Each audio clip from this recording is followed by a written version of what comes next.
Alright, so we'll be looking at a total of 3 maps today, one on Nepal, one on King's Row, and one on Volskaya, so 3 different game modes. From Team Antigrav, which is, I believe, a mid-diamond team, right? 3.2, 3.3k? Alright. Free. Okay, I'll find it's not too big of a deal, the SR, but just so we have like the general ranges. Yeah. We'll just be doing like a general team review play, so it's not per se going on like anyone's individual decisions or whatnot, it's really focused on team play. And this way, hopefully, if you don't really have a lot of coaching yourself as a team, you'll hopefully get at least some helpful advice and some sort of insight on how higher tier players might coach. And if you're like not really affiliated to this team in any way, then you can still see like, hey, these are the tips they're giving them. Maybe I can learn from this myself. Or if you want to like see how coaching works in a team environment, then this will be a good example. So we're just going to start this off, and we do have like 3 different coaches now: Tyrant, Gadget, and I myself. So we have like a coach specifically tailored towards DPS, one tailored towards supports, and one towards tanks. So we can always give like some helpful advice here and there, but the majority of the focus will be on actual team play. Let's start it off on Nepal. Oh, you meant like that. I thought it was gonna go like... I think this opening composition is pretty good. It's basically a full dive, basically like we had in season 5, but then usually this will be a Zen. But in the current day and age of Overwatch, I think having Lucio Zen or Lucio Ana support is very good. Yeah. You can go really aggressive without really being punished by the lack of heals. True. One thing to always be aware of though, and you're not really going to notice it from the enemy team in this case, but as you may know, this map is very popular for goats, so if you're like on the high ground diving here, let me put the X's, and the enemy team is just running goats on point, then they'll really struggle with this comp. But luckily for now, the enemy team isn't running goats, which might, for some people, also be a nice little change every now and then. I want to rewind like 5 seconds, because we can't see everything yet. So we cannot see this dynamite yet, but we see Fire Mercy instantly. So just judging by your comps, you can't really see what the enemy team has as of yet, but you know already that whatever they have is not going to have as mobile and as aggressive DPS as you, because you basically have 2 mobile tanks. Wrong color, sorry. You have 2 mobile tanks with 2 of the most mobile DPS out there. And this Fire Mercy, it might have aerial control, but in a sense, they can't really get to places as quickly as you can, and they also oftentimes cannot get their damage in as precisely and as quickly as you can. So one of the things that I'd like to see instantly is to create a lot of pressure with the dive comp you have now, because you have a lot of mobility and a lot of pressure up front. We haven't seen the rest of their comp yet, but by now, as we can see, it would have been very beneficial if we could have denied them access, because let's say if our tanks were around here, where their tanks are right now, then they would not have been able to pass through this little hallway here. But rather we see we're a bit split, so we kind of give the enemy Fire Mercy like a decent sideline, and on top of that, space as well to do a lot of damage. But also we see, for instance, Focus still on the back, which is fine. I guess that he doesn't want to use his dash yet. But I can also see that the Tracer is not really contesting this little hallway here, where everyone is basically cramped up. And now, as you can see, although we do have normal like mobility advantage, we give their tanks a lot of free space here. And the Winston's going in, and the D.Va hasn't used their boosters yet. Now the Pharah is getting in position. So one of the things that would have, yeah? Yeah, I was just about to say, like, the Pharah gets a lot of free poke now on backline, while your tanks are trying to go for the backline themselves. Their tanks get a lot of free space, while the DPS do also. Your DPS basically barely have any poking, like you can see the Tracer at the bottom right. Basically can't do anything except for poke out D.Va a bit and try and peel for support. But meanwhile, your tanks are getting burned by DPS, and their DPS is also managing to put quite some pressure on your support. Yes. And keep in mind as well, with your current composition, you cannot deal with Fire Mercy very effectively, as in you cannot kill them in a 1v1 or a 2v2, but you can get work done quicker than they can. So let's say, even if you don't kill the Fire Mercy, if you kill like 2 of their backlines, so let's say the Ashe and the Ana, then you're still totally fine. But in this case, like we said, you give their tanks a lot of free space, which just opens up things for you.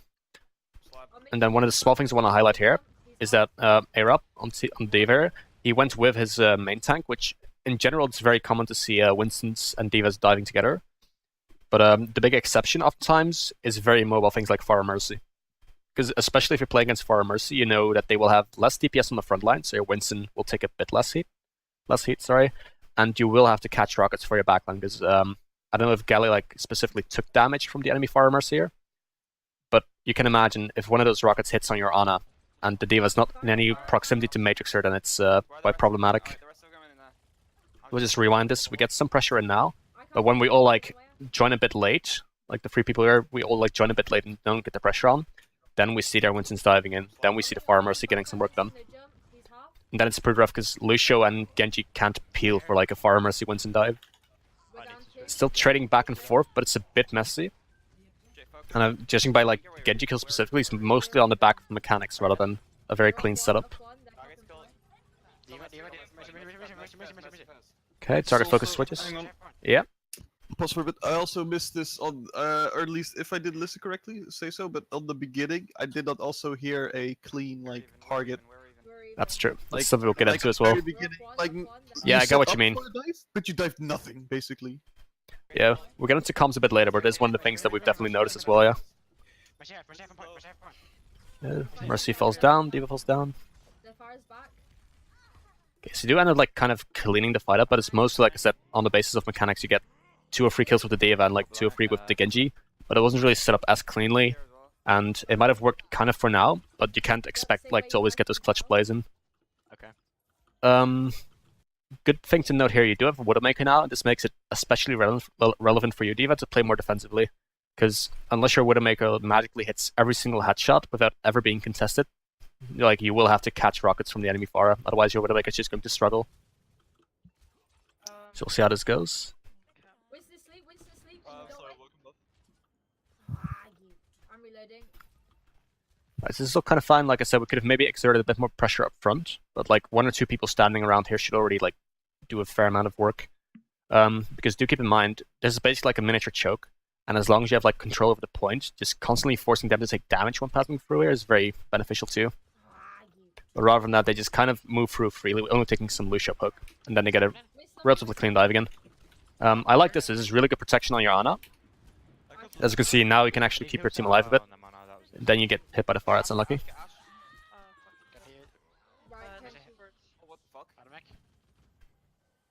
It's kind of a scrappy team fight, but we do find 2 kills, and we do have some diving alive at least. And the good thing for you is that your 2 aggressive divers, in this case the Winston and the Genji, are still alive. No, it's only Baby Diva. That's unlucky. Fuck, Baby Diva 1 on point. It's only the Baby Diva. That hurt. Unlucky, yeah. But one of the things I want to highlight about their composition, I think your composition is kind of fine right now. But do keep in mind, you're basically never really going to touch the Fire Mercy too much. And since you don't have a Mercy damage amp or a Discord Orb, you're not going to focus the tanks too much. So you're really looking at this Ana and Ashe, who are basically their backline. And fair enough, like Ashe has a tiny bit of mobility, but in general, Ashe's mobility and that of Ana, of course, is very limited, and so is just self-sustain. So in general, performing more aggressive dives on this backliner should like really help you out, because you have a Winston and Genji that can get a lot of work done on those 2. And if, let's say, your Diva shoots in a tiny bit, your Lucio might go in for a tiny bit, or your Widowmaker gets a body shot, then you should be very much fine in that. Sorry, I was on fucking phone today. Turn the nuclear Pharah. We'd also right here, outside of fights, just focus a bit on the ult tracking and try to make a plan with it. Yes. Like you have 5 ults right here. You don't want to use all 5 ults or burn them in. And for as an instance, if you know they have barrage, they don't right now, but for an example, you can maybe play with it early. Or You can play against it early, that you just try and focus fire out, or that you dive their backline instantly. Or save the save Matrix and then Yeah. the Diva boost or something like that, yeah. But it's a good call indeed by Gadget. Like, just try to focus around what ultimates are online and try to adjust your plan accordingly, but also try to manage your own ultimates, because like Gadget said, you don't want to use 5 of them at once. So you can just say like, hey, we'll just use Nanoblade this fight, for instance, and then we can maybe use 1 more if they ult like 2 back, but those are like the general plans you can make for starters. I'm gonna go. Here things are going to be a bit scrappy, and I actually want to rewind a tiny bit more. So I think it's good that you decide not to go through top. I think it's good that you go for main at all, so just get spammed down from above. But here things are getting a bit messy, because our tanks are already really far up front when our backline is still very much exposed. And as you can see now, it was a bit out of sync. We're gonna like watch the fight play out eventually, but if you just look at this, your tanks are pushing up already. And there's no like real complete like cohesive and coherent plan on what you want to do yet. But one of the things I would recommend, especially against spam comps, your Ana and Lucio are going to struggle if you don't have protection from this, so ideally you want to all meet up a 6 like around the gates here, Then you want to all push through together. So one of the things you can do then, Lucius speed amp through this and Diva Matrix all the way. And this span is like 2 seconds, and just matrixing the far end in this case, or maybe a bit of the Ash, will just make sure that your entire team can get an almost free pass for this entire choke. But now we're like very split, and we're not really on it together, and then you instantly lose your backline. I think we should reset us. Yeah, reset. Fire dead. They're down 2. You have no healers, so you gotta hard reset us. Down 3 actually, down 3. With Mac 4. Alright. One of the things that I can, outside of the target calling that we'll talk about later, one of the things that you can always do to keep an eye out on if you're winning a fight or not is doing up and down calls. So for instance, you lost 2 at the start, so you can say like 1 down, 2 down, then you get 2 counter picks. Then you can say equal again or 1 for 1, for instance, and you can always say 1 up if you get an extra pick. So basically right now, if you paid attention, the fight is basically 1 for 1 because you're on a baby diva, and you just kill 3 of them, and you've lost your backline already. Those are like when you're down 2 or 3, you can just quickly say behind it's reset if Yeah. you think it's lost. Or just lost fight, or lost fight. Yeah, it's just some sort of keyword that indicates like, hey, we cannot win this fight anymore, we need to get back or die quickly. 3 seconds, wait. They're on 72. Can you speed me, Lumi? We have to use ults early, like we're saying on the back. I think the call on getting ults off relatively early is good here, because you will have an advantage if you really get damage done quickly, because like if you use a nanoblade instantly, for instance, they cannot get damage in that quickly. Oh shit, bomb. Make it. I'm sleeping, Bob's asleep. And right now it just seems like this is something that can get a bit better if you like practice more over time and get more like strategies and plans in. But right now for the last 2 fights we've seen very much indecisive. Like at the last fight we just had like a very split push and we instantly got punished. And right now we're kind of just like standing here without really having any like concrete plan or without having like any sort of direction yet. And one of the things I'd really recommend is to be a bit more decisive, even if the strategy might not be 100% optimal. If you're all at least pushing into the same direction, it can really help you out. Oh my god, I'm fresh. Galia? Also, if you're playing like dive, don't try and poke too much with it. Yeah, Like not with very one strong on player it. poking really lot, and that's basically also how he got killed and how it's basically tilted fight fully already. Okay, correct me if I'm wrong as well, but I also miss scouting. Scouting.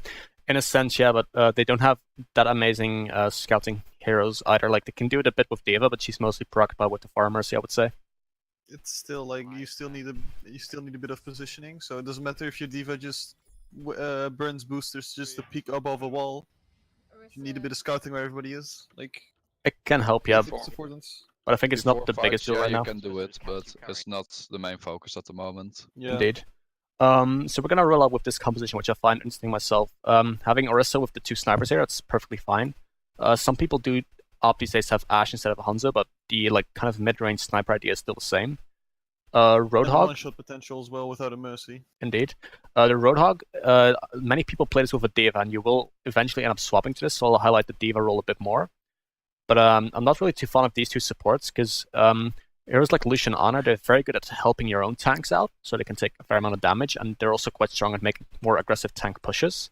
But with your comp right now, Orisa is going to play keep away, the Sniper is going to play keep away, and in the same way, Roadhog will probably play behind the Orisa shield and just get a lot of ranged damage in and get some hooks in. So I think the general composition is alright here, but I would not opt for these 2 supports. I would generally opt for a Mercy Zen here, especially with the double sniper, so then you can always keep your orb on your snipers, and you can always get like double damage amp in from both Discord and Mercy's damage boost. And to not be too late, you can just have Mercy at the Yeah. start, be Lucio, just speed amp, and then Yeah. switch to Mercy. And then fly to your closest teammate, yeah, exactly. Which side is it, left or right? Right. Right, so we're gonna run the double snipe here. They're going. Wait, I'm going left side. My bad. Okay, so I think the general idea of having the split angles here is really good. Let me quickly add Sanctum for you. Yeah, this one's good. So I think in general having one sniper on here and then the other is like pushing on the right side is fine. But I would generally opt to place your snipers in different positions, like have them swapped around. So I would have my Widowmaker here, and I would have my Hanzo with the team. Main reason being is that Hanzo just has a fuck ton more shield break. And in that way, it's just way more beneficial to have your Hanzo actually play with the team here and break the enemy shield, and have your Widowmaker possibly opt for a flank. It's 8 for shield break, but also your Hanzo has only very limited mobility compared to Widowmaker. So if anyone ever dives the Widowmaker or flanks her, she can quite easily grapple back towards the team, whereas Hanzo can't do that. So I would opt to have my Hanzo standing with the team here and my Widowmaker on the offside flank. But in general, it's good that you do opt for a bit of a flank. Yeah, doing it now. Shield down. Okay, hook and pull. Nice pick. The resin. Going. Okay, so by now, we had the first pick initially, and they already used res, so it's by now actually time to think about rotating towards point. And since you do not have a Diva, you have to really watch out for matrices. So one of the things I would do, you could have maybe placed one Orisa barrier around here, and then use that to push towards the point so you don't get halted, and then start putting one there. Yeah. Right, first, can I get a quick answer in from, okay, who is the one who decides where to go? And this team. And I There's wanna the hear- shot caller. Yeah, so who? I'm not my shot caller. Alright, quick question. Why do you go, like, fight on stairs here? So then you got the cover from the stairs and you can back down. Whereas if you're on point, you're gonna get choked out because your only cover's in a choke. Just want to know. Fine. Diva. Rotate round Oh shit, I'm gonna die. Good pick. Okay, because this is exactly the situation you could be in as well. This is why I favor going to point directly, because you don't have to rotate, and certainly now because you don't have a Diva that can defense matrix either arrow or Widowmaker shots, you Or are prone to be Orisa picked- halts. or Orisa halts. You are prone to be picked by a sniper if you rotate. So this is why I prefer playing on point myself with this composition. Or Also- like going with Widowmaker and maybe Mercy or Zen to one side, to the stair side, and the other goes straight to point, and then Hanzo peeks over the wall with his walk climb. Wouldn't it be a bit different if you have a Lucio? A bit Yeah. what? That would be different, but we already said like it's just Yeah. more optimal to play Zen Mercy next time. Yeah. But yeah, as we can see, we did get the first pick, but we're in a bit of trouble because we can't help our Hanzo as easily. We do not have the ranged healing from Zen. We do not have a Mercy flying towards it, and there's also no Diva to protect us. And even though we're going to get the first pick here, as we're going to see, we have no shield now, and they just instantly halt you off.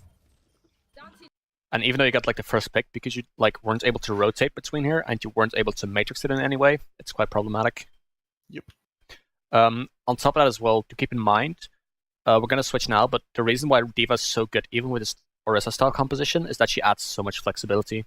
Orisa can shield one angle here, but if anything ever flanks her, then it's a Diva's job to actually matrix that angle. And in the same way, Diva can be used to basically fly but have a bit of mobility in your comp at least, so you're not entirely focused on one point, and she's much better at contesting objectives than Roadhog. So And she can also do a bunch of shield damage if you burn Matrix. micro missiles on shield. indeed. I just got AFK'd there for a second. Did I miss anything? Not too much yet. It's all recorded anyways. I think we have made the swap between Yeah. Diva and the Roadhog now. Indeed, but do keep in mind it's very hard to retake with an Orisa, so ideally you want to have the strongest composition right out of the start, especially on King of the Hill. Yeah. Tell me when you want to use it and where. Which dynamite? left I'm side. gonna science. Okay, so we're rotating all the way around. All the way around. Not sure whether this entire rotation is needed per se. You can also just probably push the staircase towards the point here, but if this is the type of rotation that works for you guys, then go for it, I would say. And this is interesting. They use Valkyrie. Oh, I think this is really good by now. Having the Hanzo ults in here is good, and then alongside the rest of the ult. But one thing that needs to happen now, this Diva just punish the Diva. is so she already used her fly, she got slept, and she's antied. One thing I'm noticing now, there's a Lucio around here, and there's a Hanzo shooting here, and you hit one or two shots on the Mercy maybe. But this Diva in here could have been shredded so easily because she didn't have any relevant abilities to get out, and she was antied as well, and completely split off by the dragon. So I would like to recognize. I would like you to recognize that, but also people can maybe call it. But I think the target focus is really off because there was one very easy target right in front of you to all focus down, and a part of the team is doing it, and some of them aren't. And you do get the last click on the Mercy, but it's not optimal, and it's not reliable either. Same goes for this flank. That the Diva isn't dead yet. True, she actually gets a kill too. And in the same way, I think this flank is incredibly risky as Hanzo because the maximum distance you can leap is close to the health back. So if anyone spots you now, or if the Diva was maybe with her team or whatnot, you would have been in a fuck ton of trouble. if it was Widowmaker, I would have said it was really aggressive, but at least you can grapple and then like slingshot back to your team. But I would say with Hanzo, you cannot like opt to do that at all. You should really play more around the team here. I think it's obvious I used to be a Widow main. It might be, but still we gotta adapt to those things. Down 3. Yeah, go for the quick reset here. Yeah. I Good think jumping I up. thought the fight was gonna be won and I wanted to pick them up as they were rotating back, but I'm not too sure. Yeah, but like I don't see the need for that rotation, and that way you can always just play around your team or on point or on like a little bit of a high ground. It's just like that much safer than flanking all the way around the enemy backline. First of all, flanking as Widowmaker as well is kind of a yikes. It's a huge risk, but with Widowmaker, it's a bit less punishable because your grapple is just Yeah. a bit more lenient. Yeah. And also is that you need to have like, you need to be really confident in your mechanics to be able to pull off a flank. And you also need to be sure that someone is maybe able to help In you. range, yeah. Like the Diva can at least fly to your Matrix in case something goes wrong. Yeah. Yeah, if you're standing there, there's no way the Diva flies through 5 men and doesn't get burned. Yeah. Well, you're basically also dead. It was unsupported, but also not communicated. That's also a thing. Like, it's not just that it was not possible. There was just like no like predetermined planning to do that, so it's very risky. And in this case, you didn't get punished like early on, but I can tell you that like good teams will just instantly recognize it and they will send 2 or 3 people at you, and you're dead in like 0.2 seconds. Would receive Discord and damage boost on someone and Yeah. you're dead. Okay, their Bob flies off. That is what we call unlucky. That is what we call someone who isn't experienced enough on Nash. Could be. Nading. I'm playing in bunker. Oh, Okay, so that's this is a good. useful- Focusing tanks is fine. that's not the one. This is good. I think this is like really good. This is a good example of why I want to have Diva in this comp. 5 seconds. See the Zen is alone on the side. No one really out to help him. And with Diva, you have this flexibility to go chase that, matrix it through, and then kill it. Rodok would not have that unless you literally, like I said, hit just about every hook. Pull out a flank. Set your venom mine up in like the left flank, so you know when they're pushing in. I also love how their Hanzo was in your team and also wasn't said like Hanzo on our Hanzo. 'Cause It could- I think your Diva could have also flown to the Hanzo to absorb some potential rocket arrow damage. A good focus here for Nado. It's all fine. Yeah, Diva's Ooh, okay. Bomb is okay, but the Diva can be focused down by now. Quick little tip as well for the tanks. Combine your shit. Yeah, they did try to do it. I saw they did try to halt Overshield. The halt was a bit too early though. And it was activated a bit too early, but I did see the idea there, so that was Yeah. fine. It's minor execution things, but those are more of like a personal review, not per se for team view. Either way, we do have like an advantage here. We get like 3 picks basically. That's fine. Tell me, I need you to tell me. No, I was there. Hanzo, Mercy, left side. On top.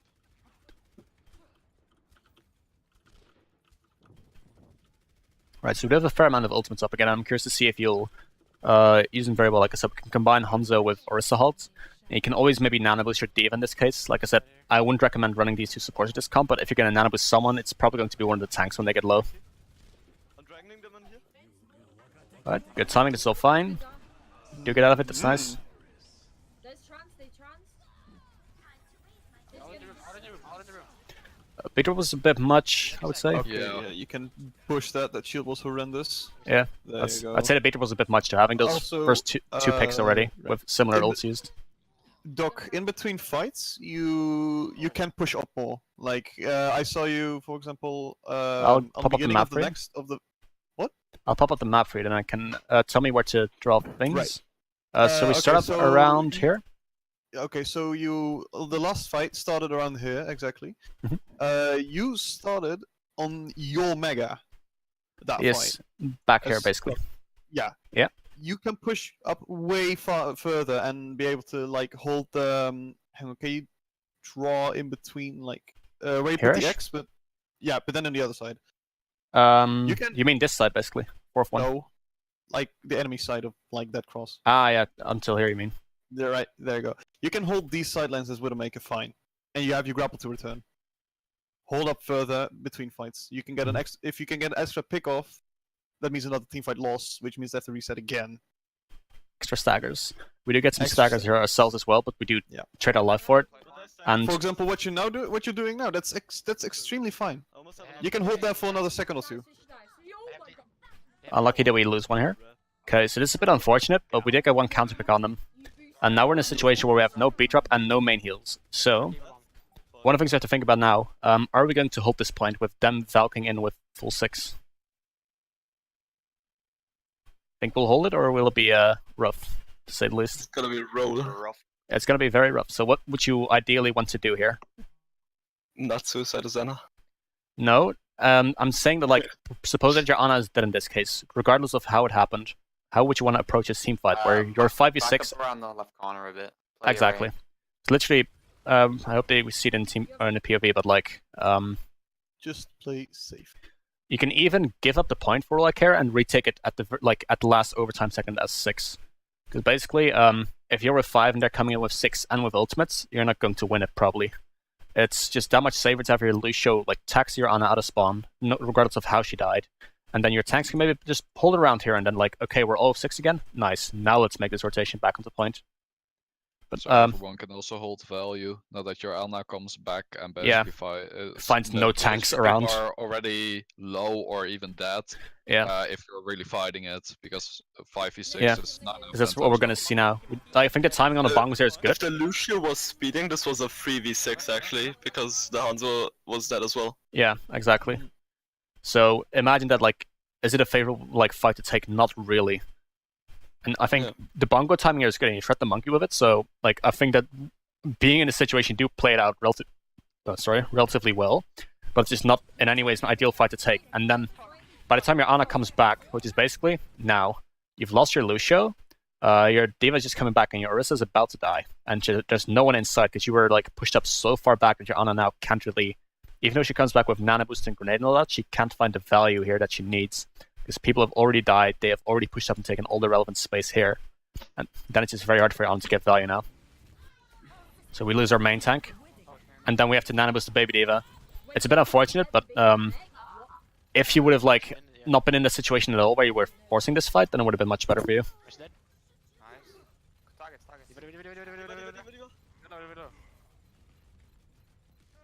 This is all fine, just getting some crack run. Coming back on the Hammond is also good. This is Tracer, soldier. Lucio. That's one of the things I want to highlight as well.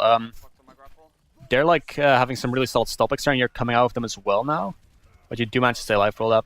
It's a bit unlucky, but I hope there's something that it can be learned from this Nepal map. Are there any questions from the team's side right now? From Team Antigrav? No, not really. Alright. If there is any, then do let me know, of course. Yeah. Also, Detroit, I can see that you're putting things in chat again. You can always open your mic. That's more than fine, because I always have it on full screen, so I can't see your messages as well. I would focus also really like on making that plan, like Tyrant also said a bit earlier, like making the plan really, trying to start with ult tracking. Just go, if you ain't sure, just try and at least get some ults from the enemy team, what they have. If you haven't seen one for a while, yeah, they probably have it. Then go into your own plan, like you have Zarya ult and D.Va bomb, you want to combine that. But then also give your Zarya and D.Va the space that they can communicate with each other. It's like, I'm gonna grab here, and that the D.Va's also ready with it. Try and go, especially for that last part of communication, really good, because like the D.Va bomb, you saw the pull, but I think it was more of instinct, is of actually being ready, because there was also a big chance that the Orisa didn't have pull there, and then yeah, the bomb probably didn't even get value. But if I'm correct, from what I heard from Krill, is that you guys would like to play Zen-Goats a fair amount, right? Or is that kind of different? At least I'm against Zen-Goats in most situations. What composition do you usually fancy playing, or what do you like really want to learn as a comp? I'm not sure really. Not sure really, okay. I would be guessing Zen-Goats. Is that something we learn a lot, or like dive goats with Zen? Yeah, I think. Yeah. So Zen-Goats and floats. We do a bit of dive goats. Yeah. I gotcha. So just like with floats, what we usually call it, you just basically do this then, Winston instead of Ryan, and then you have that. Yeah. Alright, then we'll focus on those two comps a bit more. that I think, like, because we mentioned like a couple things about comms already, but I think it's maybe handy if like Gadget, Tyrant, and Argyll give you like a bit of a rundown on the different goats variants and how to like execute Zen-Goats ideally, and then we can give you a bit of like a proposed structure for how you can have your communications established well. Okay, so, excuse me, what did you say? Nothing big, but like I think it's handy if we like review the maps, and then at the end we can give them some like helpful guides on Zen-Goats, and we can also help them map. Goats. Yeah, but then specific Zen-Goats. And also that we can like give him a bit of a communicative structure on who does what and what should be called. Okay. As like a general summary at the end, if you will. Argyll. Yeah. The tank composition, I was kind of zoned out for a bit Yeah. during that map. Did you talk much about the support lineup? Because I didn't feel Yeah, like I did. on that sanctum map I did. Well, it was at the start. it was really able to get a lot of value. Yeah. We did at the start, but that's fine. Right, so one thing I'm noticing right now, I like about the pick, but we're very split. So we don't really know what the enemy is running right now, but if you're running goats, there's a couple things you want to keep in mind. You don't like long sidelines too much, and you don't like yourself to be split. So some things that you can do, if I drop the King's Row map for a second.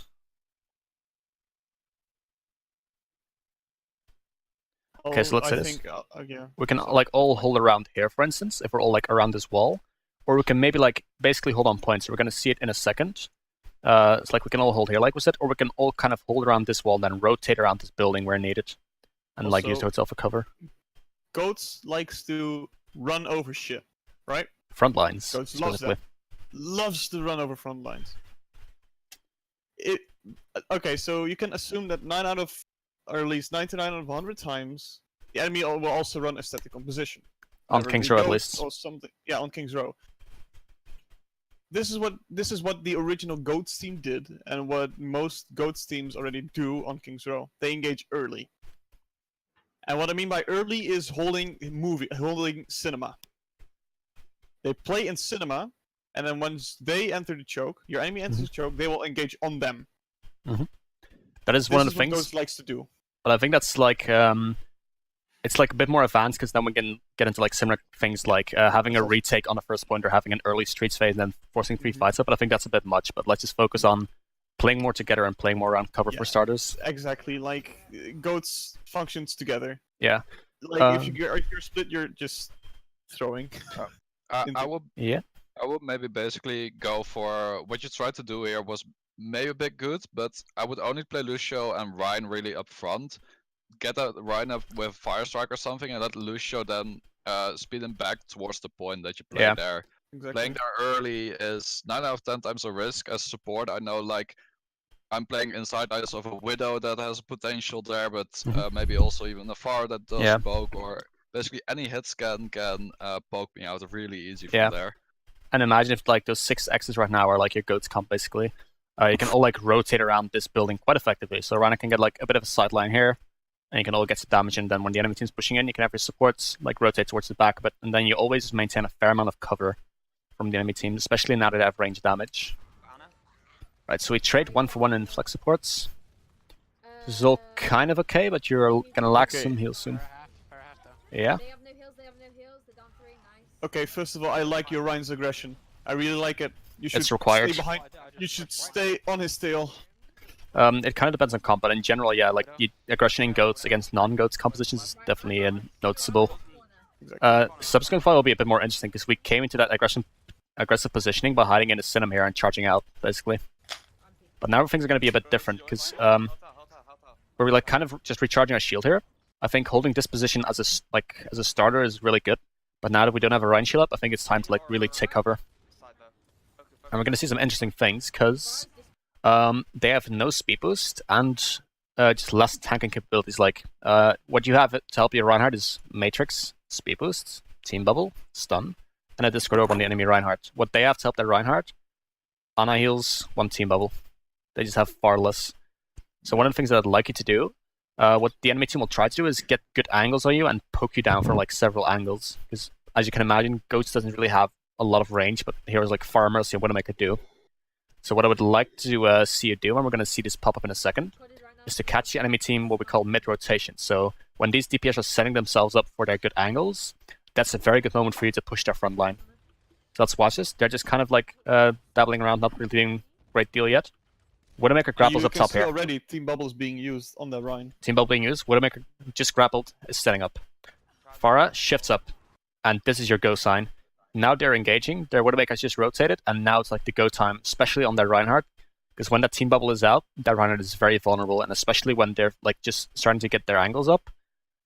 Because they don't have like the perfect sidelines just yet, you can really get on their front line. But now we're like a bit late. Oh, we missed Shatter. I would have gone for it maybe even earlier with the engagement. Yeah, I was about to say like now gave a lot of you space, but like Widow around here. Yeah, because you gave Widow already the full sidelines. Farah, you already gave the full Yeah. sidelines. When Sideline? Ryan was here, you could have basically already speeded on him. Yeah, because here's where the Mercy although shifts they up. saw a team bubble, you're with like 5 or 6 people focusing him down, Mhm. and they don't have really any other resource that they can put into him. Meanwhile, Yeah. you have still so many resources that you can comprehend with. Mhm. It's easily Yeah. that you put him down. Yeah. One of the things I want to highlight as well, if you're playing D.Va, like, or if you're playing like a tanky composition, including a D.Va against the Farah Mercy, it's not very easy to really focus the Farah or the Mercy down, but one of the things that you can do sometimes is focus the tanks down in the front line and then go for the Mercy when she drops to heal the tanks, possibly. Or what you can always do is wait for their Farah Mercy to aggress just a bit too much and then punish it. But I think in this case, like, you flew up and did some damage, but there was not really any significant focus or threat yet to them. Yeah, To have any relevant damage. ask that if I should like should I just DM the Farah's rocket and then just focus Ryan Shield, or do I hard focus? Okay, you can either do one of two things, and I think what my first option is better. Mhm. Fly into the Farah. Yeah. Not just to DM? counter a mate, not just to counter a barrage, but just in general. Yeah. So what you do first, you DM. You DM the Farah. Defense matrix the Farah. Don't slide in her DMs. Defense matrix the Farah. That negates already a lot of rockets. Then use your mech to kill her using the splash damage. On the barrage specifically, mind you. On the barrage, yes. Yeah. Don't do that with regular rockets, it'll No. not work. But But on the you can eliminate it only- very easily. So only when she has barrage, I should fly into her. Yeah, so Yeah. when she barrages, flick up to her, use defense matrix, and fly into her. and then when you're like literally at close range, when you're literally like headbutting her basically, then you can drop your matrix, and then the splash damage from her rockets will kill her, sorry, before she kills your mech in most cases. Alright. There's a small chance you will also get demeched, but I think to That's be more than honest, fine. It's a fair trade because the Farah is in such a position that she cannot be rezzed. Mhm. Because she's probably far up aggressive to get a clean sideline for barrage. Alright, so when she's just poking, I should just focus front line. Yeah, you should Yeah. focus on here and there DMing some rockets, but I wouldn't say like just hard focusing every single No. rocket she fires. Yeah. I think going for the rockets, especially on your vulnerable support, that could be Ana, that could be Zenyatta. Yeah. I think those So are like for- valuable rockets to eat. Yeah, so if you saw that one of your supports got hit, then you can defense matrix two rockets for your support so they can get healed To up safety, again. yeah. Yeah, exactly. Or- D.Va's main job, like in Goats, is to just deny high ground if it's needed at situations. And eat But- relevant spam. Yeah, and like Yes. relevant ult charging spam, like a Reinhardt fire strike, like Sorry, I Fortress right-clicked. Zarya sometimes eating the shit that she's spamming. The sorry But right clicks, or yeah. in this instance, you have a Farah that's doing a lot of poke on everyone, so you can also eat quite a bit of that. And then you can get your damage in on the enemy Reinhardt, for instance, or on the enemy Zarya, whoever's like more favorable. And then the Mercy at some point will have to make a decision. Do I stick to my Farah and possibly let my tank die, or do I fly down to my tank and heal them, which denies them the value from the Farah Mercy combo. Yeah. This is all fine, like we kind of trade back and forth. Use the beat drop to sustain, which I think is good because you'll be in a bit of trouble. And it's good that you guys now aggress on this beat drop. I like this. So you use beat drop not only to sustain, but you also use to make that aggressive move. And as you can see, you get like 2 kills with your D.Va here and then 2 with your Zarya, which completely secures the fight. So that was really good.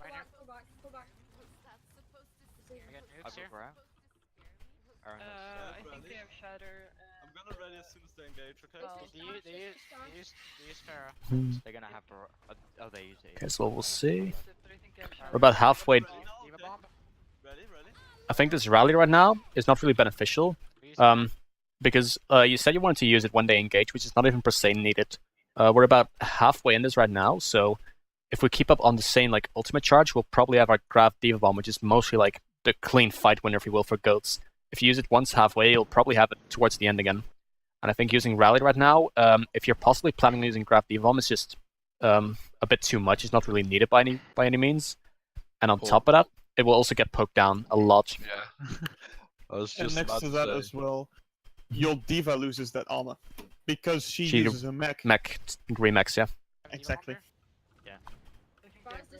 So I would look to use Rally, not per se, like, I'd use really to engage in a fight where you don't have those fight winning ultimates. I think this Grav Diva Bomb is really good. One small thing. One small thing I noted, it went really well for you this time.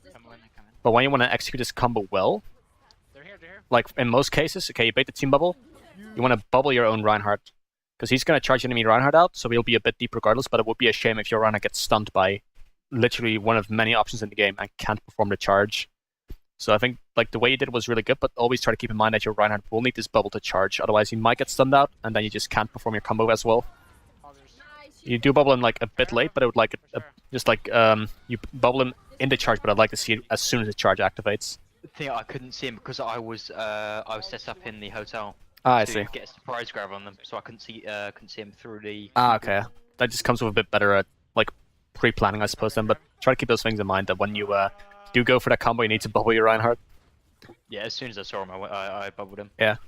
And it wasn't punished in this case, but like I said, if they have a McCree, an Ana, a Brig, or whatever in there, and they just stun your Reinhardt as soon as he tries to charge, that's just a bit of a waste because then you cannot stun the Reinhardt out as effectively. Right, so here by now, I'd probably think, okay, it's a Nano Ryan.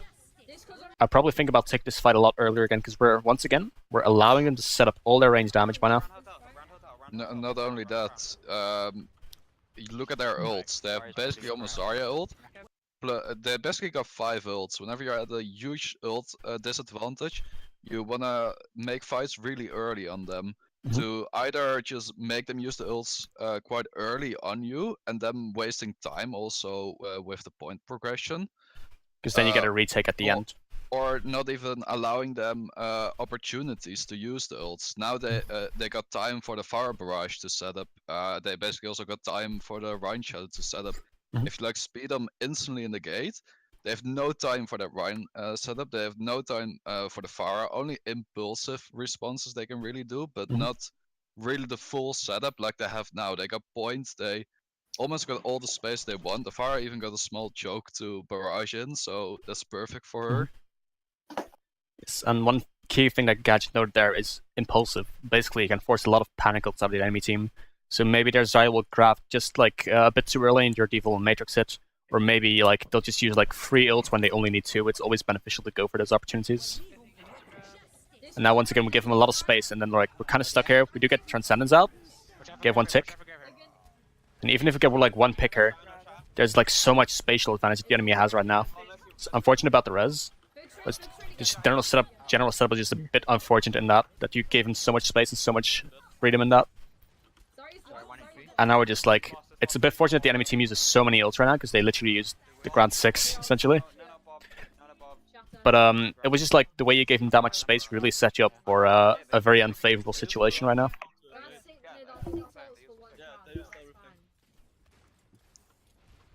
Right, so we're trying to get back. Can we make it? Yeah, we can. Nice. Alright, so here we kind of get the same thing. They're pushing up with their range damage. It's like basically mandatory that you take no poke right now. We saw it a bit earlier that Rhino was taking some poke and now Diva's going up. It's lucky that you don't really get the focus on, but still, we're kind of regrouping. We don't really have our abilities up right now, and it's just not favorable to take the fight this early against this much range. What I would do is just sit around the corner here until you're like actually all ready. Because the payload is only here, there's no real reason for you to hurry up by any means. Even what you even could have done is like rotate around the back.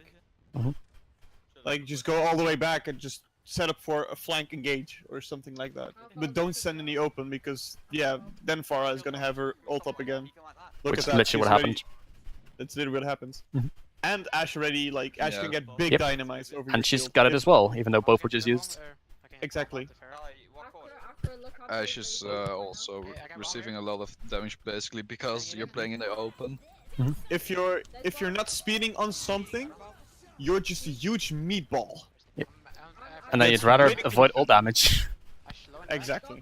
The Diva Bomb was a bit early, but you did catch 2 of them, so I would say you generally want to use it a lot more defensively, but you can use it more aggressively if the enemy's like mid-rotation. If they're like speeding in onto it, then they commonly leave like the backline a bit exposed. You do get a good killer, but I think it was used a bit early, but it was still pretty good. And also, like, you're missing a bit of your combo now. Like, now you only have Grav, and you can try and hope that your team manages to run it over. But because they don't really have a defensive ult. But yeah, it still makes it quite hard. And especially Zarya needs to hit a big Grav to actually do something. I feel like they took too long to take that fight and gave them a lot of free space. That's because they didn't regroup as effectively and took a lot of free poke. Yep. And now we get to a bit of a bad situation because the first like actual team fight that we had was around the middle here.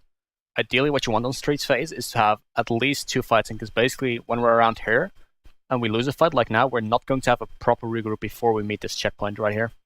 So we're basically by default in 1 fight territory for that phase. Like really good teams, they'll oftentimes grind 3 fights out of like a Streets phase, but I think for starters, just starting with 2, like having 1 fight relatively early and then 1 at the end, that can help you like a big amount of time already. Because like I said, right now, you lose 1 fight, you're basically giving up point 2 instantly. Whereas if you have like 1 earlier fight and then 1 at the end, or maybe if you're like getting really good, you can maybe get 3 fights in. I think that'll be much more beneficial to you, because then you burn some time off of the enemy team when they're at the beginning of Streets phase. You win some fights, all fine. You do it again here, and then you really force a lot of time off them here. Whereas basically now, they basically have to cap almost in overtime first point, and they're just rolling through Streets phase basically.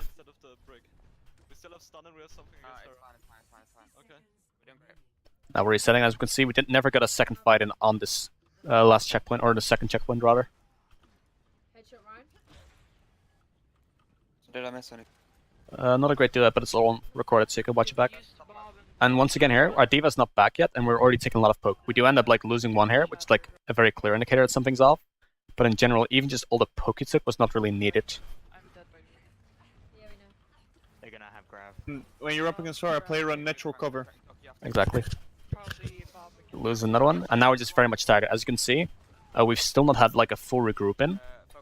And they're already like pushing towards the middle of the end of the checkpoint. We lose another one. So we're basically looking at a 1 fight territory again at the end here. When we could have just had a proper regroup. And if we go to King's Row last point again. Last point, where are you? Yes. So you could have basically had 1 fight around here already. And then even if you lose it, it happens. You'll have another fight all the way in the back by the end of the checkpoint. But by now, we're not even having like a full or like regroup team fight around here. And then they're really pushing that last stretch only now.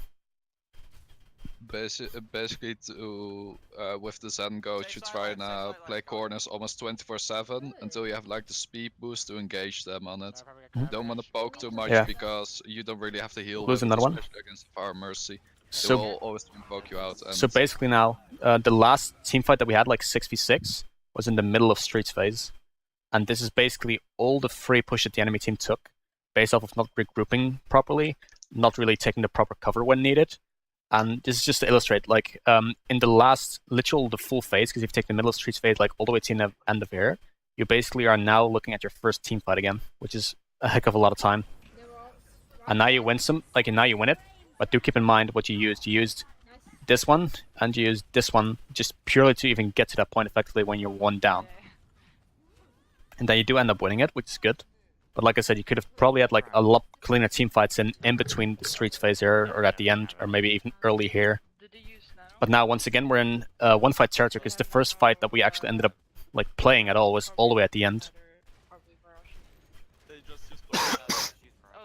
And remember, with the ults that you invested to basically retake it, they now have almost a free Grav. You only really have to beat with it, but it gets countered quite easily. Yeah. Because they have Especially constant again, damage with the early amp, pick. and they might have nano boost up soon. So a rally and a beat drop is going to get shredded through quite easily when a nano boosted Reinhardt and that damage boosted Mercy starts putting damage into it. Okay, so you get Grabbed, you get anti-hit. I can understand you want to heal your teamer, but it's very risky to put that rally up when you're that low on HP. You could have been focused down on killed. This is nice plays. Still 1 down.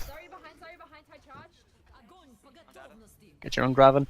And now, like, once again, we're in a situation where we need to panic, like, ult onto point where we're not really ready for it.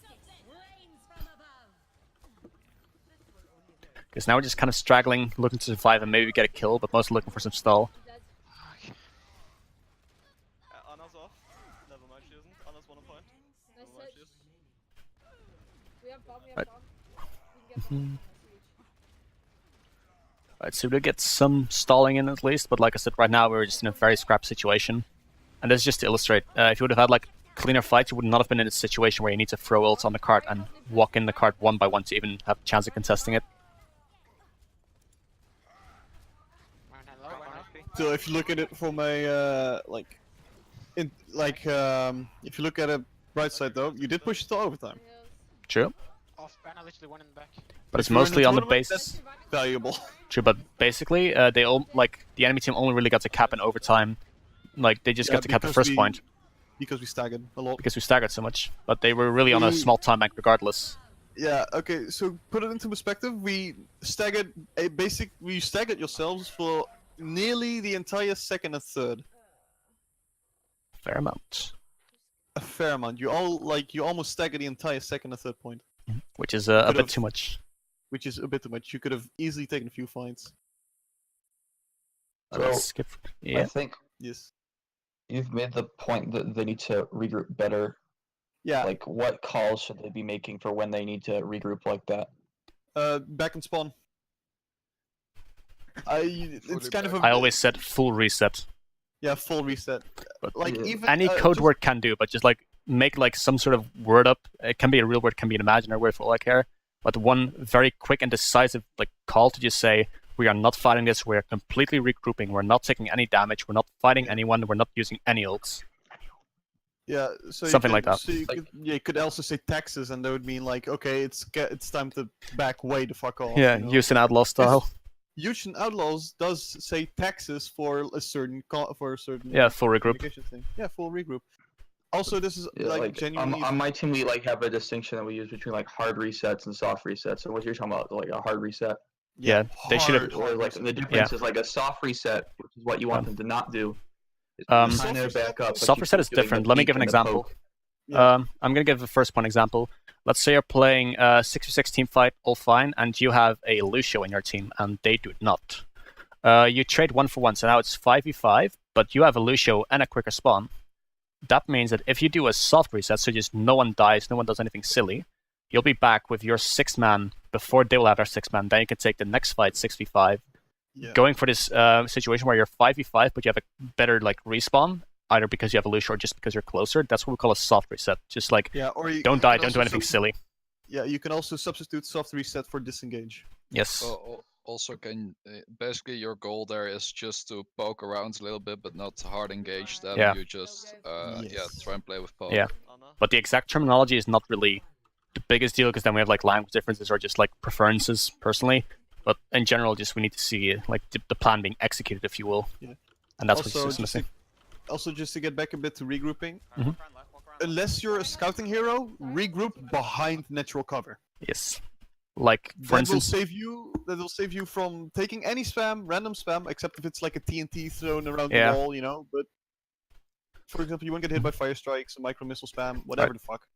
yes. I want to highlight one thing now. The enemy team is running Zen and Ana, which it's not really a very common support duo, but it is fairly good at dealing with tanks. But most importantly, this Junkrat.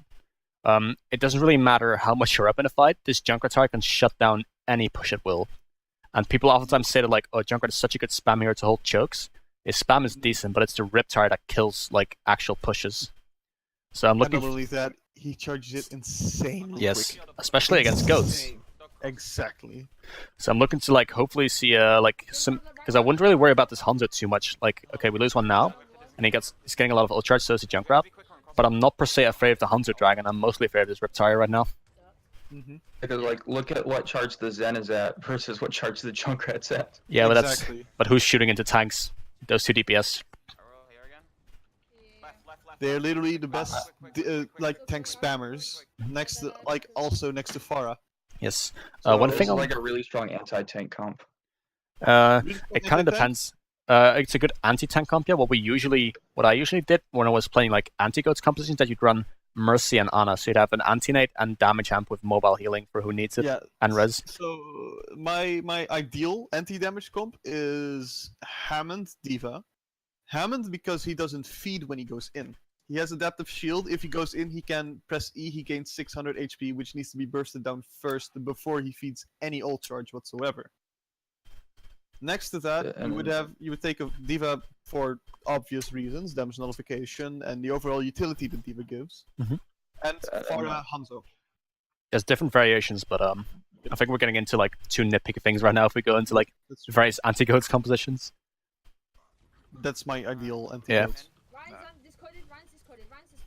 When you're, by the way, playing this, I see you're playing a lot around the statue. I would try and go way earlier on them, yeah.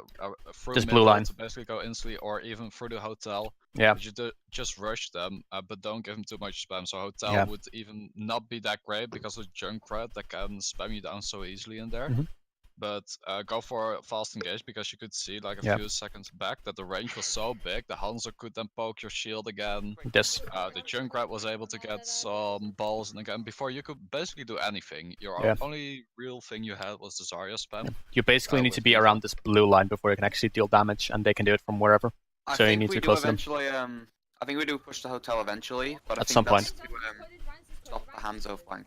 Mhm. Like pushing onto the Hanzo so we can't flank around you. Mhm. So, Right. Like as goats, you want to close the gap. Yeah. You want to make If you can make that gap a smaller gap to close. just exactly. gives That's the them key less thing. time. You just want to play with natural cover might have as much ground. as possible and make Yep. this as small as you can. Like two people were critical.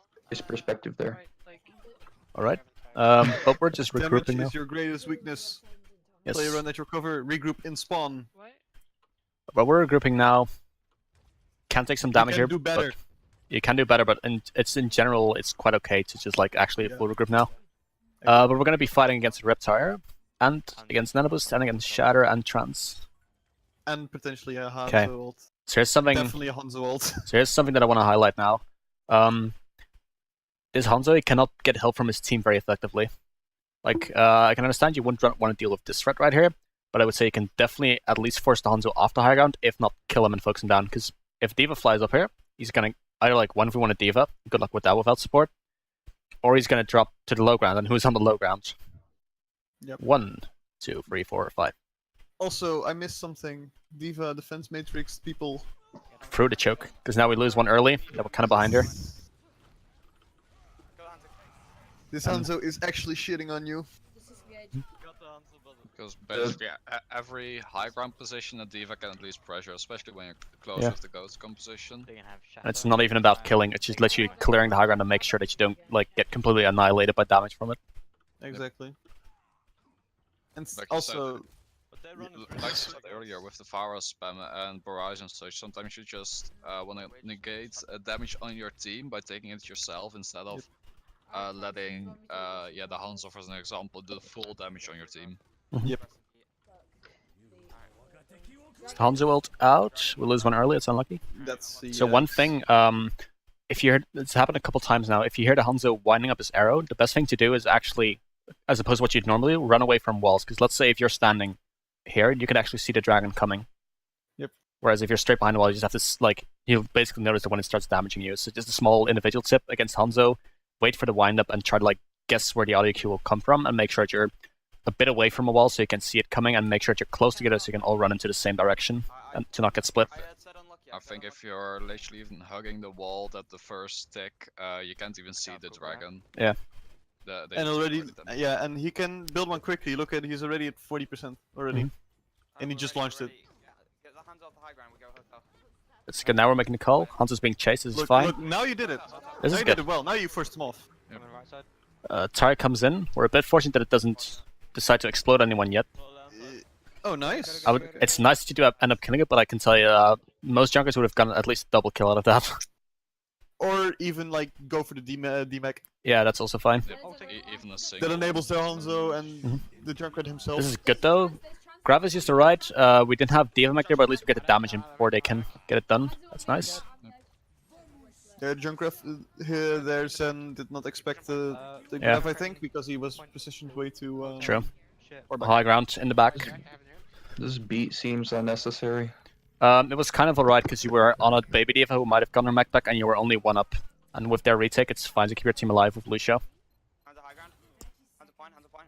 It's not per se required, but I could see why you'd like to use it. Ooh, that Hanzo did not get punished. Unlucky. That is really unlucky. Okay, so you're focusing your Ryan here, which ends up working, but I wouldn't bother focusing on Nanobus Reinhardt too much. I would commonly go for the Ana and just deny her healing and chase her. This is good though, cleaning up those stragglers, cleaning up those like unmobile targets. Immobile, sorry. Right.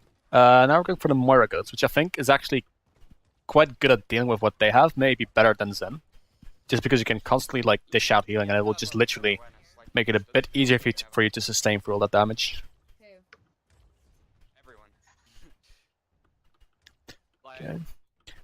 Okay, so you're not per se like pushing up front too much, but what the enemy team is doing, you kind of allow for it by like all being on the point, but what they are doing is quite alright. Like they're just really regrouping at 6, and now we can see they're setting up now. They're only starting to take the fight as soon as they're with 6, which is basically now. Good shatter. Alright, so we lost our Lucio. It's a bit unfortunate, but it's really hard to push this without a Lucio.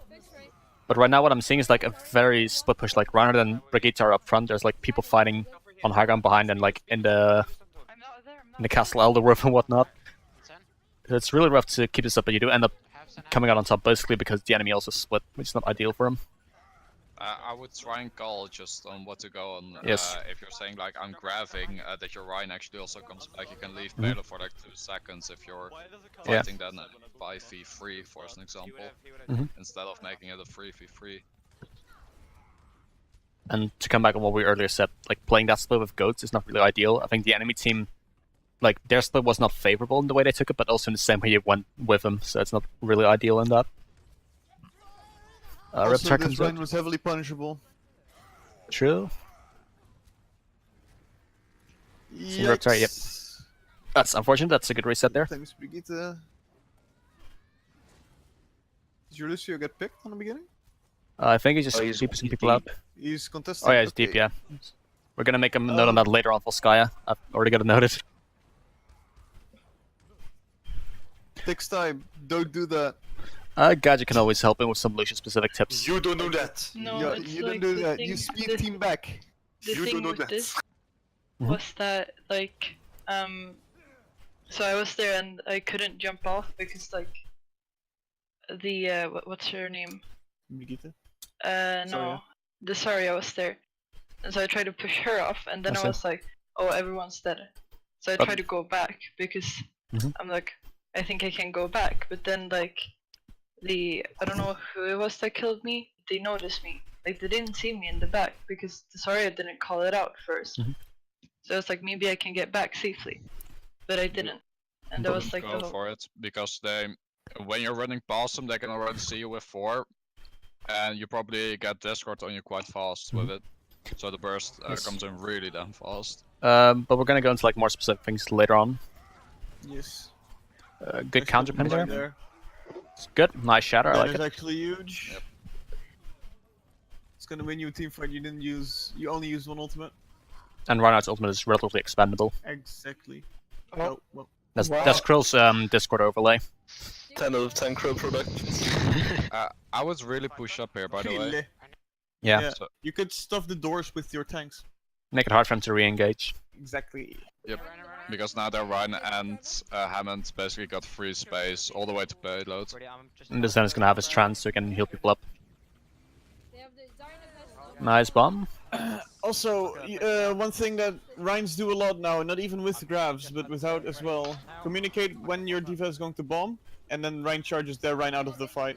Possibly. So that also he gets the bomb on him, and everyone who's standing. Yes. No. Good shatter on the Hammond, but in general I think we can like be a bit more aggressive when we have like the advantage on the payload right there, because we basically got a clean team fight and got the payload to here. I think if we were like, oh, just generally went aggressively, we would have had a Reinhardt swinging in here, would have had a Diva on this side and a Graf coming up. There's like tying into the general thing of not exerting enough pressure again. All a monkey, good calls.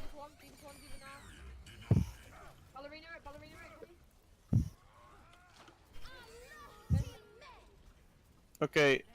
First Clean off, up. Mr. Stunned Hammond. Yes. Please. It There can you be go. it can be the stomach. It can also be the Reinhardt just like booping him once Charging. with the hammer, like not even connecting the charge, but just like disrupting his like lane of movement is already enough. I Yes. couldn't stun because it wasn't cooldown. Because it just Unlucky. It's just alright. waiting No, for- like Lucio Boop is really good at stopping Hammonds from spinning too. There's a lot of things. A Brigitte Flail, a Brigitte Stun, a Reinhardt Hammer, a Reinhardt Charge, a Zarya, a Diva. all basically CC or even soft CC can already stop his momentum for at least a bit. And then you can Okay, change your other so- CC on it. Also, we wanted to say a bit like how Zen-Goats works, or I'll do it at the end. I'll At do it the again. end. But sure. Isn't Zen-Goats normally you just discard the Rhine first, and then you amp? All right. There's more specifics. We'll get into more things later. Yeah. Because it's like we can give like a 1 sentence rundown, but as you can imagine, like trying to scrim like based off of 1 sentence is not always enough. You need like more specifics. Exactly. Right. So we're preparing our defenses. Okay. So here's a couple things I'm noticing. We're playing high ground DPS with no high ground mobility on supports or tanks, and we also have nothing that really benefits. Like our comp is a bit split. Like we have the Ana for the Genji, but then again we don't have the Lucio to help the Ana or the tanks out, and there's also no damage amp for the Hanzo. So our comp is a bit split right now, and playing a tanking composition, some range composition, and some dive composition. Yeah. So first of all, that's also a thing. Don't run dive DPS with static tanks. In general, but like regardless of what you're playing, you're like this is like really a tanky deathball type of lineup, and this one helps with it. And then we have this ranged like support DPS, if you will, and then like a bit of dive. So regardless of like what specific setups, our like team comps is very split in between 3 different styles of play, and it's gonna be a bit rough here to actually make it work, as we'll see. Possible things you can do is play Winston Dave with Mercy Zen, and then have these DPS or maybe even extra sniper. You could have like a Deathball or Goats variant, or you can just have like some other types of DPS that can push with the Reinhardt and a possible Lucio. I think if you wanted to run like these supports, Orisa Diva is pretty good for these supports. If you run these supports, then you're basically going to be playing without any form of peeling whatsoever, so you need to play all the way in the back. You can run Orisa with that, but do note if you set your Orisa bear like up here, you're giving up so much free space, and you're very vulnerable to being flanked, dove, or overrun. So I would not recommend Orisa, Ana, Zenyatta, like at all, basically, and not specifically on this map either. Risk is really Good up, by the way. Got an easy Zarya here. Yeah. She was alone for like the first 3 seconds. And use bubble. Alright, we do kind of trade back and forth. But we're just very split right now, and that's a bit unfortunate. Also, this is also really a thing I want to give props on, because many lower teams do this. Their Zarya says when their range should swing, and you guys can do that. They've sort of hands up to a Genji. Right, so they're swapping some things. They keep the Symmetra. So one thing I want to highlight right now, it's not very common that you see these style of compositions was basically 3, 2, 1. And usually when teams run this type of composition where they have 3 of one role, 2 of the other, and 1 of the other one, this one, whatever it may be, is like the one to exploit. In this case, it's an Ana solo heal, so anything diving it is really strong against it. But in the same way, some teams sometimes run like a solo DPS comp where you have like Lucio, Zen, Brig as supports, and then, for instance, Reinhardt, Zarya, and then a McCree, and then having like a sniper, something long range can really exploit it. And in the same way, teams are playing solo tank, you can oftentimes focus that tank. So if you encounter these 3-2-1 compositions, focus on whatever that one thing is, the one that's solo in their own role, and try to exploit it and focus it as much as possible. Because in this case, if they don't have healing, they're not going to sustain for an entire fight. And if it was a solo DPS, if they don't have the DPS, they don't have the range power. I think they're gonna go around behind us. Try to break the TP down. Enemy team's setting up around. Are they going to? They are. They are, yes. Yeah, TP behind, TP behind. Which side? Left or right? Right. You could have kept your sights on behind. I think if they said like, I think your team would say like, all right, they're going main, and then you could turn around. Alright. You can always have a support or your Hanzo that was also standing there could really fast check for it. Yeah, just check this high ground. Let's say if Hanzo's here, fires a Sonic Arrow to the left occasionally, that could work. In general, as supports, you can easily always look a bit for flanking routes. When playing Ana and Zen, it's a bit harder, but even when playing high rounds here, for example, they have a Genji now, you always want to look out a bit if they're flanking, and most of the times, the Genji will go for backline, so you need to check a bit if you're able to get it. One thing I wanted to highlight here is that this retake was very slow, because you have slow tanks and slow supports. So even if you like kind of traded back and forth, like you were 2 down basically, in normally if you had mobile heroes or Lucio, you would have maybe given up 1 tick at best, or maybe even none at all, but in this case you had to give up like 2 ticks, because there was no one really able to contest point, because you have very slow tanks and very slow supports. Krila also needs to do a better job of recording stuff instead of staring at the walls and staring at faces who are sleeping. He does that in scrims as well, don't worry.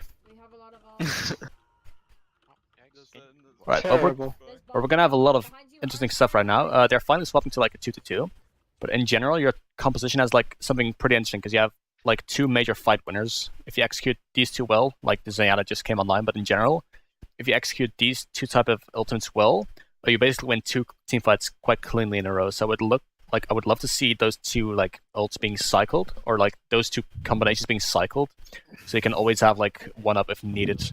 And also being communicated which combo to use. Yes, exactly.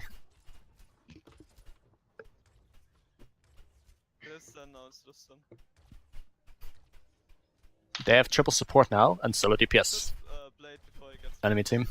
They got triple heals. Why do they? I don't know. You get a quick picker. This is good. So that's a bit much, because we used Shatter. It's not per se like that it's a waste. I mean, it's a bit much definitely, but just in general we used a lot of ultimates already. And like I said, it wasn't pre-planned. You already won the team fight. Listen, we don't need to talk about that, Shatter. It's okay. It was used though, I'm sorry to say it. I know the feeling as a Ryan main. I didn't even notice that the Hanzo got 2 picks here when I was going in for the blade. Yeah, that's why, like I said, why up and down can always help. 1 up, 2 up. Hey, that should be pretty good here. If your Hanzo also calls out, like I have 2 picks. Yeah, or like I got Zen, I got Mercy. Something like that. Easy. Okay, so now we have a Grav Dragon at least to stabilize 1 fight for now. I'm happy at least that like Nano didn't get used on something else. I mean, the combination on your line to give him survivability, sure, but like unlucky. Right, so we need to think about executing our combo right now, because we've given up like a lot of space already, and no one was, like I said, no one was really checking flanks. But by the time you're like 1 or 2 down, and you can get like a 2-man Graph, for instance, like it could be here, or it could be like on the Reinhardt Zarya, something like that, or the Zen and Zarya for all I care. Just get that ultimate out, because then you can really retake effectively. And right now, we do get it off now, and now it starts going nice. You could have maybe done it a bit sooner, when you're like 2 down and the enemy team already like invested and went in, then you could have maybe used it already. But you do use it here, and it ends up going well. Yep. Ash, they have Bob and Okay. And they have a Brixie now. I think it's right here. I make possibly one of the worst decisions I've ever done in my life. Let's not talk about it. Okay. I'm not very familiar at recognizing voices yet, so I'll just hopefully not mention you, but there might be a chance that you will. Okay, no, I just... First of all, good that you realize that you make a wrong decision. It's not just realizing, here it is. Okay. This is alright. You get like 1 pick in essence. Oh no, it wasn't right there. It's... What is it? Oh, you're trying to... This is good. No, it wasn't it. Another fight. Yeah. Good that you checked, by the way, also Yeah. for the flank. Now we actually get the flank covered. Why was this a bad decision? I think he messed up the fights. Like he thought it wasn't a different fight. No, it's coming. Alright. When it does, you know. Why are the enemy supports behind them all the time? Sorry, I have no clue, but we'll leave that to the enemy team themselves to decide. Yep. Exactly. Nice pick. Enemy team is basically doing what you guys kind of had on King's Row. Ah, yeah, that was a bit much. Okay, yeah. We're gonna get into that at the end. I could see the overconfidence there. Like you want to go for another pick because you're sure, like you already got Good down shatter, one, so. I thought they're 1 down, the brig's just 1 HP, let's go for it. But Never go in any proximity to a brig. I It's never know. been here. This is Like, good though. okay, Good shatter. First of all, the thing to remember: a team fight 1 is a team fight 1. That's definitely true. You don't have to do anything else. If a team fight is 1, it doesn't matter if you got 1 or 2 picks. It's still like you won it. You play your part. You can roll with the momentum that you already gained because of the pick, and yeah, Exactly. those DPS you basically just have to poke them out, and you already get another kill or just even win it by then just going fully back. Yeah, but I think probably yeet jumping into 5 players is probably not. Okay. One thing I want to highlight right now though, because the enemy team isn't running goats, but something similar like triple support with a Zen. But one thing I want to highlight, whenever you're playing like against a break or a goats variant, like something that gets a lot of damage up close, use your bubble, preferably be the last start to use team bubble, because now we get like the first bubble out, take some poke, fine, and you narrowly dodge this. But ideally, if you got stunned right now, you would have probably had like Discord Orb on you instantly. You would have had damage boosted shot from Hanzo or something like that. So ideally, in like triple support like lineups or goats variations or whatever you'd like to call it, be sure to really like be very conservative with your Zarya's team bubble in most cases, and make sure to use it really to save someone. And in this case, you'd like very aptly dodge the break stun, but if it was a hit, you would have been in a lot of trouble. Alright, so things are getting messy again. I want to quickly rewind this. Oh wait, it wasn't the EAT. Oh. Not yet. So we use our bubbles a bit early. They pop trans really early right now. The only thing that's to sustain for things. What would you have done now? Use pressure on the back on the Zen. That's perfectly fine, but if you do that, what is the ideal thing to do?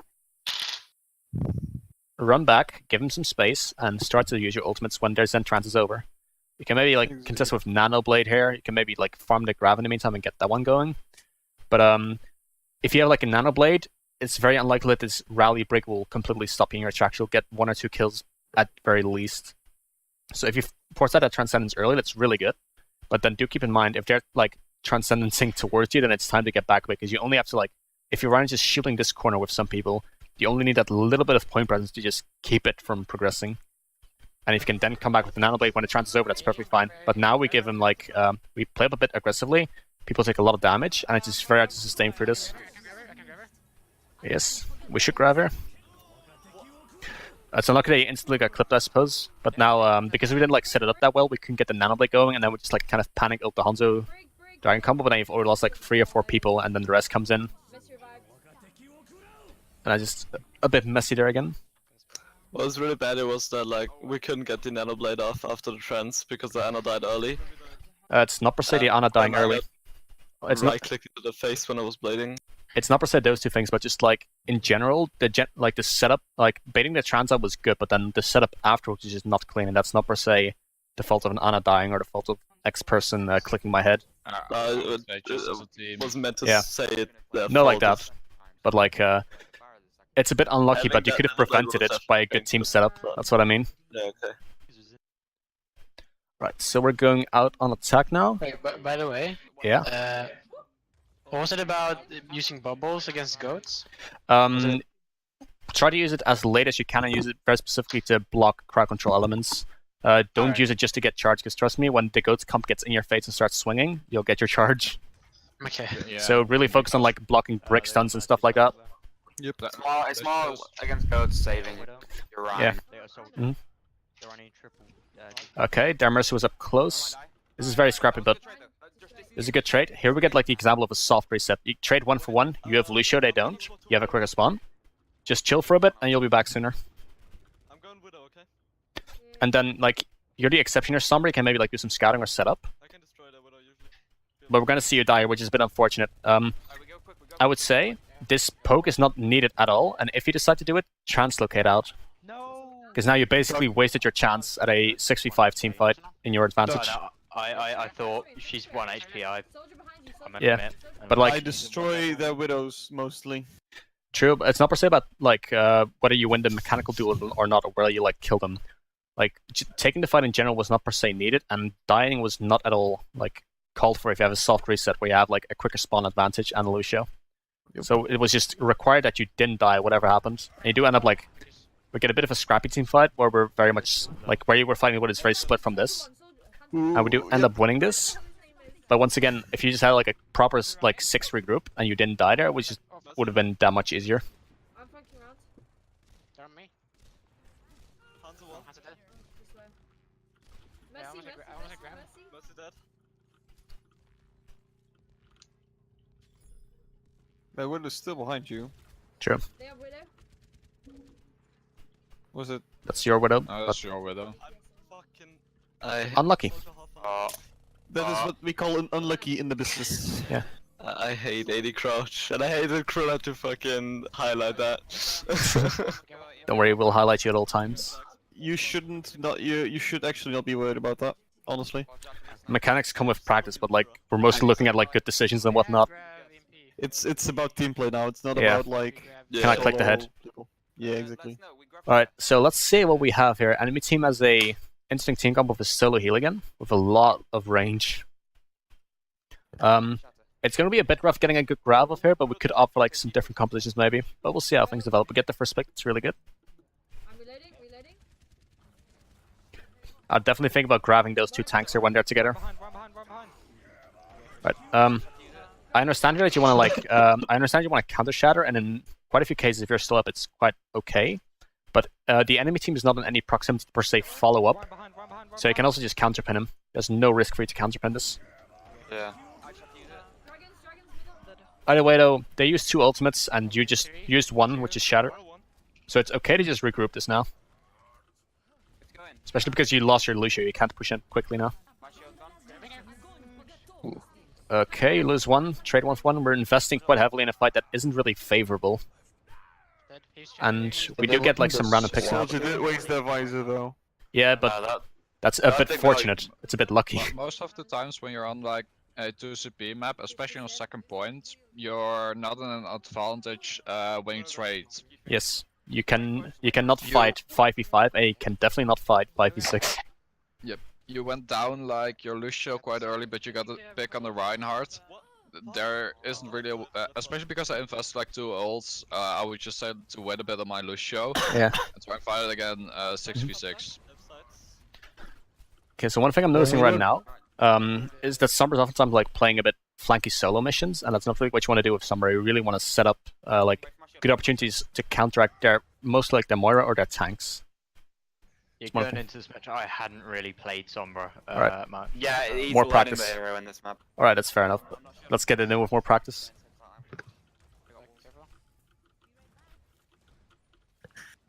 So, Argyll, you talked earlier about like exploiting these 3-2-1 comps, and I think like they're running triple DPS solo here or here. Like going into that last fight, they had a ton of ults, so I probably like would have looked to try to use those ults. Like they had like grab and shatter and stuff, and if that didn't work, I feel like a swap to a dive composition to exploit this team comp could be strong. They had Soldier like as the last pick here, and Reinhardt.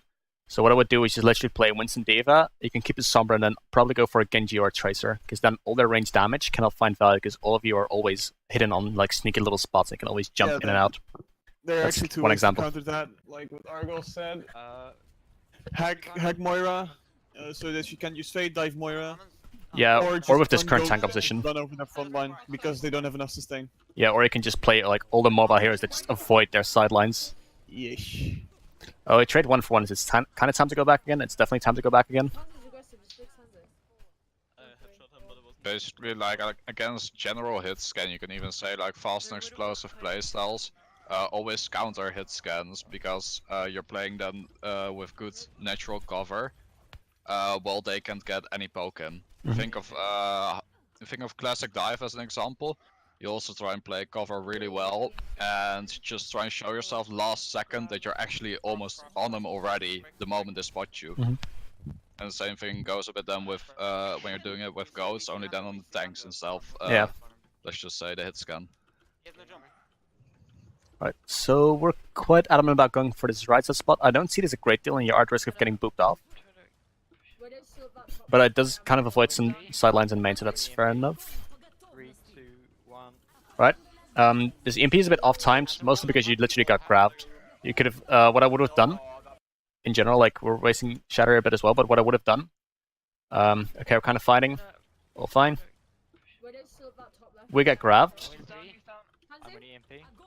Okay, we get grabbed. I'll just literally wait out the grab. If we all live through it, then fine, we can all after. In this case, it's not really going to happen though. So I would firstly wait out the grab and then see what our plan will be. It's unlucky that the Symmetra shield blocked your shatter, but either way, you were 2 down already. So you weren't really going to win that fight regardless. I think we do win this fight. Oh yeah, Orion's going mad here. He's getting the 6k. But it's very risky. It's not favorable to fight that at all. I think that was a literal 6k. Oh yeah, no, I stopped him from getting a team hands though. Easy, dude. He just outgamered them all. Yes, 4v6. Yeah. Yeah. Alright. 2 Ryan, hold down left click. Easy. Exactly. And it's not even goats yet. Nice hack on Lucia. This is good focus now. Yeah, you guys actually were extremely lucky with that. I was about to say, like, it kind of made me eat my words, but trust me, it won't work all the time. Yeah. Yeah, just go in alone. It will Just work. get a 6k forehead. Yeah. I mean, I don't get why people like always make such a fuss about winning games. Like, I mean, just win games and like kill 6 people. Yeah, no, but like that was like 1 in the 99 or 1 in the 100 chance of that happening. I think yeah. The composition you have right now is like interesting. This support duo is very good at dealing with goats, and since there's like only 1 minute on the clock, I can see why you want to get like the quick value in. Like you probably will not be able to get a sound barrier up in time, and you might not be able to get like a transcendence done in time. So I can understand this support duo. I think having the mobile tanks is really beneficial in that, and having the Genji. McCree is a bit of an off pick, but you can pocket him correctly depending on what the enemy team runs. It's gonna happen and it still hurts. And it's a bit like fortunate for you that the enemy team is a far now, so you have like a very well fit purpose for McCree.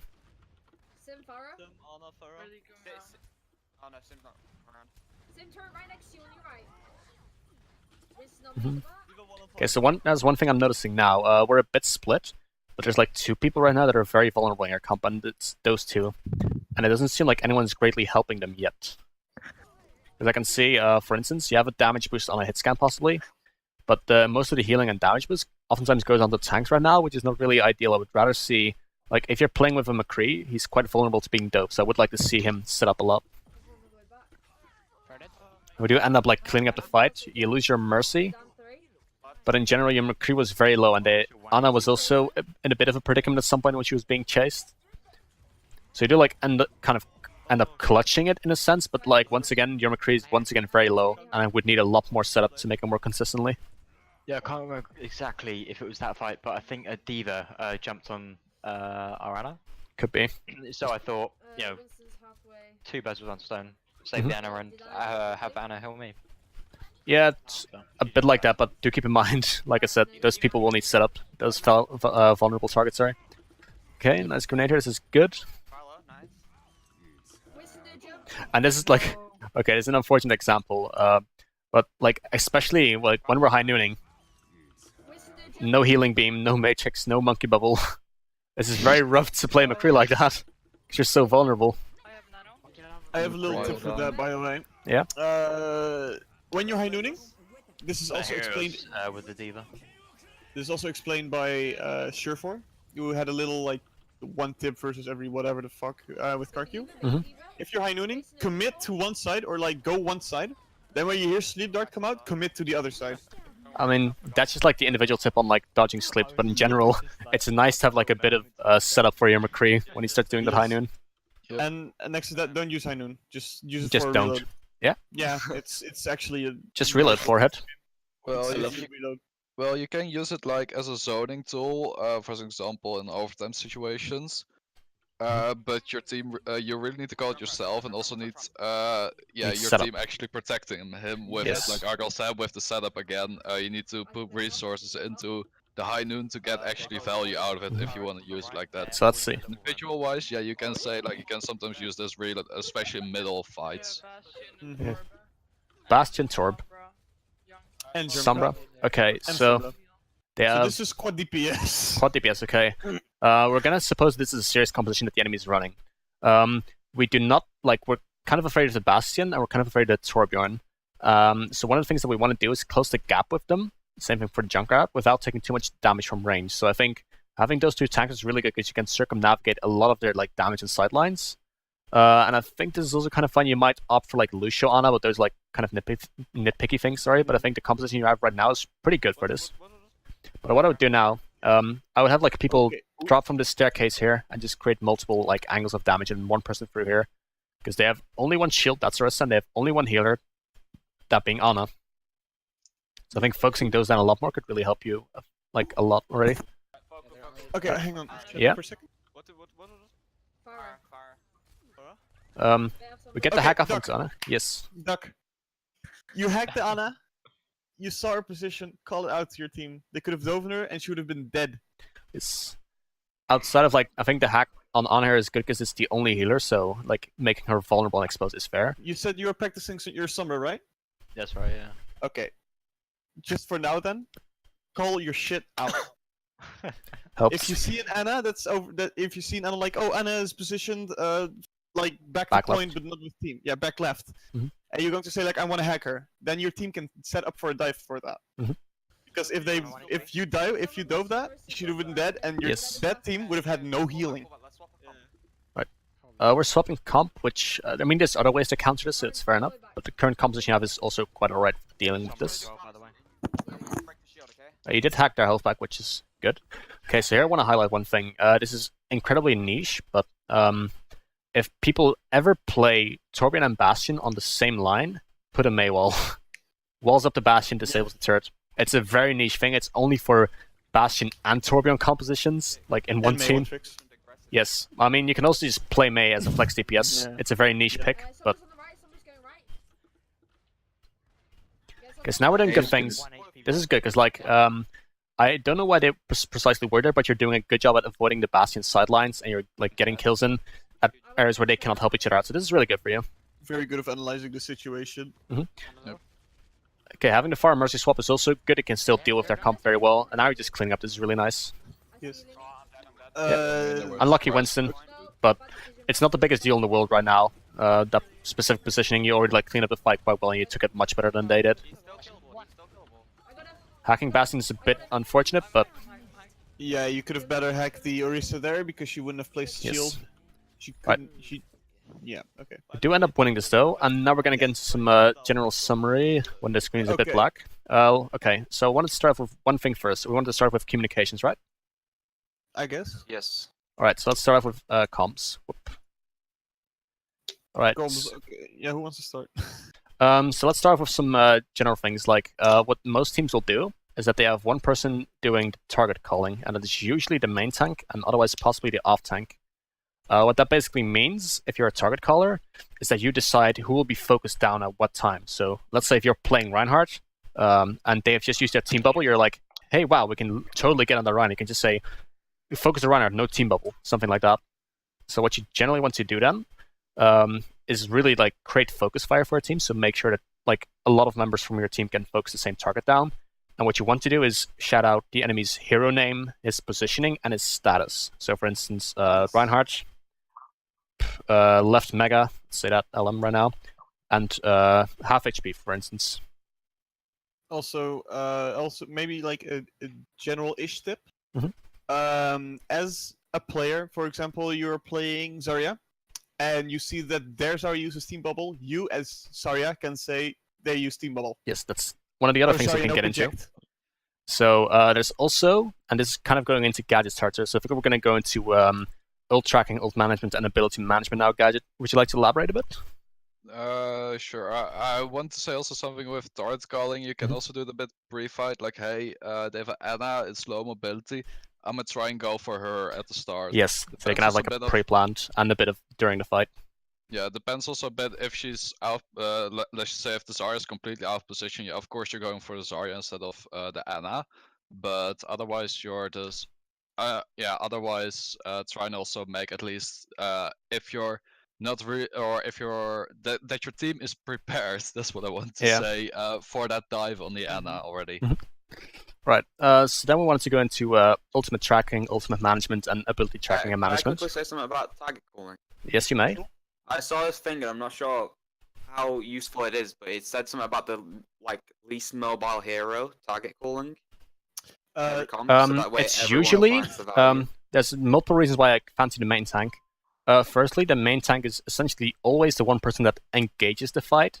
So having him dictate where we're going to engage towards is valuable. Second, he has the shortest range mostly in every composition. So if he can attack a certain target, then practically everyone can attack it. So it allows for more people to focus it. Especially the case for Reinhardt comps. And Winston. Least mobility when you do like a Winston on least range in like a goat's composition. Yeah. Mm-hmm. Okay, so also the thing is like main tanks usually set up dives as well, and back in the day, and dives and deathball. Yeah, dives and deathball, for example, or at least like the main tank is more favored because he's the one who actually decides where we're going. So yeah, he's mostly the macro caller, I guess, if you call if you can call it that. We do actually have roles for callouts. It is common. About about like comms on target calling, I think that I go for like a really good idea for like in the beginnings of fights, in like really like chaotic mid fights when you don't know what's going on, like to bring like focus. A really good thing in my opinion to say is like you're cutting out really if you're not. Okay, you're cutting out. A really good thing to say is, and then it's blank. A really good thing to say, like in a chaotic mid fight where like everything's just all over, is like, oh, I'm on this hero, and somebody's like, oh, I'm on that hero too, or whatever. Yeah, what I usually just do then is really dictate the focus. So say, focus diva, and then everyone better focus that diva. Yeah, so you can either do that, or you can just say, if you're focusing Lucio, you can just spam. It works. It's close comms a bit. I would just always have the mentality that whenever my main tank is there, just listen to him. Doesn't matter what the hell I'm shooting on. It doesn't matter where the hell I am. If he's telling me to go on Winston, it's better to do that instead of that. I'm going on Lucio. That my diva's going on. I don't Hanzo. know. Also diva or Hanzo. Yeah, everybody's scattered. So it takes so damn long. Yeah, because that's one thing that's going to be a leading thing for all like communicative roles. Have faith in whoever is calling it, because like let's say if the main tank is calling something and no one is following up on it, then you can never have your main tank improve. Because even if the main tank might make a wrong target call at times, he can learn from it if you all focus it down and follow up the call correctly. And he can say, hey, it still didn't work. It might not be optimal. But if people, as a principle, don't trust the call or like don't like act accordingly, then it's very hard to actually improve on your calls as well. So that's one key thing that I want to highlight as well. Good that you bring it up. Have faith in whoever is actually making those calls. Yeah, exactly. I also subbed for a team like last weekend, and one of the DPS players didn't agree with the shot caller's decision not to use a certain ultimate. That's really bad. Just if your shot caller says, okay, we're gonna use commit this and this, and if you want to counter argument like that mid scrim or mid like when the team fight is about to start, mid match, the comms are gonna be messy. Yes. Argue with that after. Don't ever start discussions in your scrim to make it easy. Yeah. Because annoying. Because it's not only annoying for a shot caller if basically every single thing you're saying gets doubted. It also makes it almost feel like solo queue for you, because the people won't really follow up towards you. If you're saying that plan and you're doubting it 24/7, either talk to the person after the scrim, like, hey, maybe your planning can work a bit better, or but at least follow it with it and don't start arguing with it and making your own plan and just doing that, because then your plan won't get value and the shot caller's plan also won't get value. But we're kind of drifting away right now. But Gadget knows a fair amount about like general what we call just general shot calling. So like calling fights, bit calling what abilities are being used and what can be used, and ultimate management tracking. So I think Gadget can tell you a fair amount about that. So at the first, like when you're basically shot calling for the first time, you're trying to go first for the just ultimate tracking of enemies. If you're not really good at it, just try and keep a bit of your mirror at least and ask the rest of your teammates like, hey, yeah, do you know a bit of this? Just also try and track like, hey, did they use this? Did they use that? If they didn't use it for like 2 fights, yeah, they probably do have it. And after that, you try and call out like, hey, they have Zarya, they have this, they have that. After that, you try and make a plan for it. For an instance, like, hey, they have 5 ults. We need to engage early on them. So we. Wow, I'm getting Steam calls. My bad. So you basically go early fighter, instantly speed on them because they have 5 ults and you only have 1. Go for that. But for an example, you're trying to go for stun shatter. Also give a bit of opportunity to. He's spamming me even. What the fuck? That's a block. Yeah. 2 things at a time. My brain can barely handle. But basically, when you're saying like, "Hey, go for a stun shatter," as shot caller, you don't really have to say anything. You're trying to talk mostly before fights, but mid-fight, when you want to use a stun shatter, don't try and say it yourself, but give time for your brick and your Ryan to set it up. Like brick, like say, like, "Hey, are you ready for the stun?" And when Ryan says yes, like she counts down like 3, 2, 1 stun, and then it happens basically. So as shot caller, you want to dictate mostly what happens pre-fight and make a plan with it. But also give your team a bit of space to also think for themselves what to do at moments, so that you're not. You basically want to make a macro plan, and not only micro to just go fully into the small things like when your break needs to stun and everything. Leave that up to themselves. Yes, so the relevant players get to execute it both verbally and actually in the game. Yep. Right.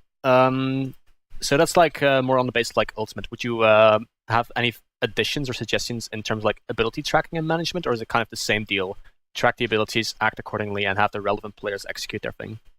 Well, with ability tracking, I will try and focus just at least your main tank mostly has a lot of views, so he can call quite a lot on it. Try mostly leave it to him that he sees, but if you spot like something from the backline as an example that someone used this or someone uses that, it's quite important. Think also with cooldowns and abilities that you try and call out like the important ones, like not like Hanzo used his double jump. Yeah, there isn't really a point to call that out. But if you say like Zarya no bubbles that she uses herself and Ana no sleep bubble is or Ana no sleep. It's really important that your team knows that, and you can maybe even collapse on it. Like for an instance, if you're playing full dive and you hear like Ana no sleep, yeah, then of course you're gonna try and go on Ana because the sleep's so big. Mm-hmm. And usually, like all of this general shot calling with ultimate tracking, ability tracking, and management and all that, you'd have the most part of that would be usually done by the main support, if I'm correct, right? Would you agree? Sorry, the ult tracking and ability tracking, you said? Ability tracking, like we said, is mostly for the main tank because he has the view, but like in general, ultimate tracking, making a general plan before a fight, shot calling or team calling when to go in and whatnot, those are generally things you'd want the main support to do. Correct? Yes. The Lucio or the Mercy. You can also put a bit on the main tank, but preferably, the main support. With main support, I mean like most of the times that's the least aim-intensive hero. Think of like Lucio again, Mercy, Moira can also sometimes be your main support. But for instance, not Zen or Ana. Yep. Like, think of heroes that you don't really need to think that much about either positioning or aim. That you at least can miss one of the two for a bit. Mm-hmm. And I think those are like the most relevant things that have like to start a good communicative like structure for a team. So I'm gonna quickly head into Discord now, so I can actually put my Discord open. So the main tank that will be in Discord, Accra, right? Yeah. Are you comfortable in target calling or not really? Yeah. Oh, Right. I put in the Team VODs chat. I put all of our call out stuff. Oh, that's very handy. Nice. I have one question quickly. Yes. Well. You know when you run like a Zen dive comp, would the target caller then move on to the Zenyatta? Nope. Because it's still your Winston who actually makes a jump on a certain target, and your Zen can very nicely say that Discord is on Diva, but if your Winston's already committed to jump to the enemy Ana, then like it's really going to be messy. It is your responsibility as a Zen player to get the Discord onto the dive target that your main tank decides. Mm-hmm. So your team can focus it down faster. Yes. Think of it like it's a 30% damage amp, so 30% faster kill, basically. Right. So what I'm seeing here, okay, I'm gonna look at just like the thing you posted, Duck. Having primary target caller be Arca the main tank, that's perfect, and then having the secondary target caller be Air Up, that's perfectly fine. Then you have like if your main tank's down, that is T10 IQ plays. That's The off tank. Yeah, Off tank. Okay. I think that's pretty much okay, because then if your main tank is down or he's, I don't know, sleeping, whatever, then you can always have your off tank call. But about the other things, like 1-up, 2-up, that can be either done by the tanks who's like doing the target calling again, or it can be done by one of the supports. Or just making the picks. But I would say you want to have 2 very dominant people in terms of communications, and it will be like usually the target caller who does like a bit of ability tracking as well, and maybe like say we're 1-up, we're equal, we're 1-up again. But then you have like probably the main support doing a lot of calling in between as well. So I'd look to set up like most of the calling between those 2.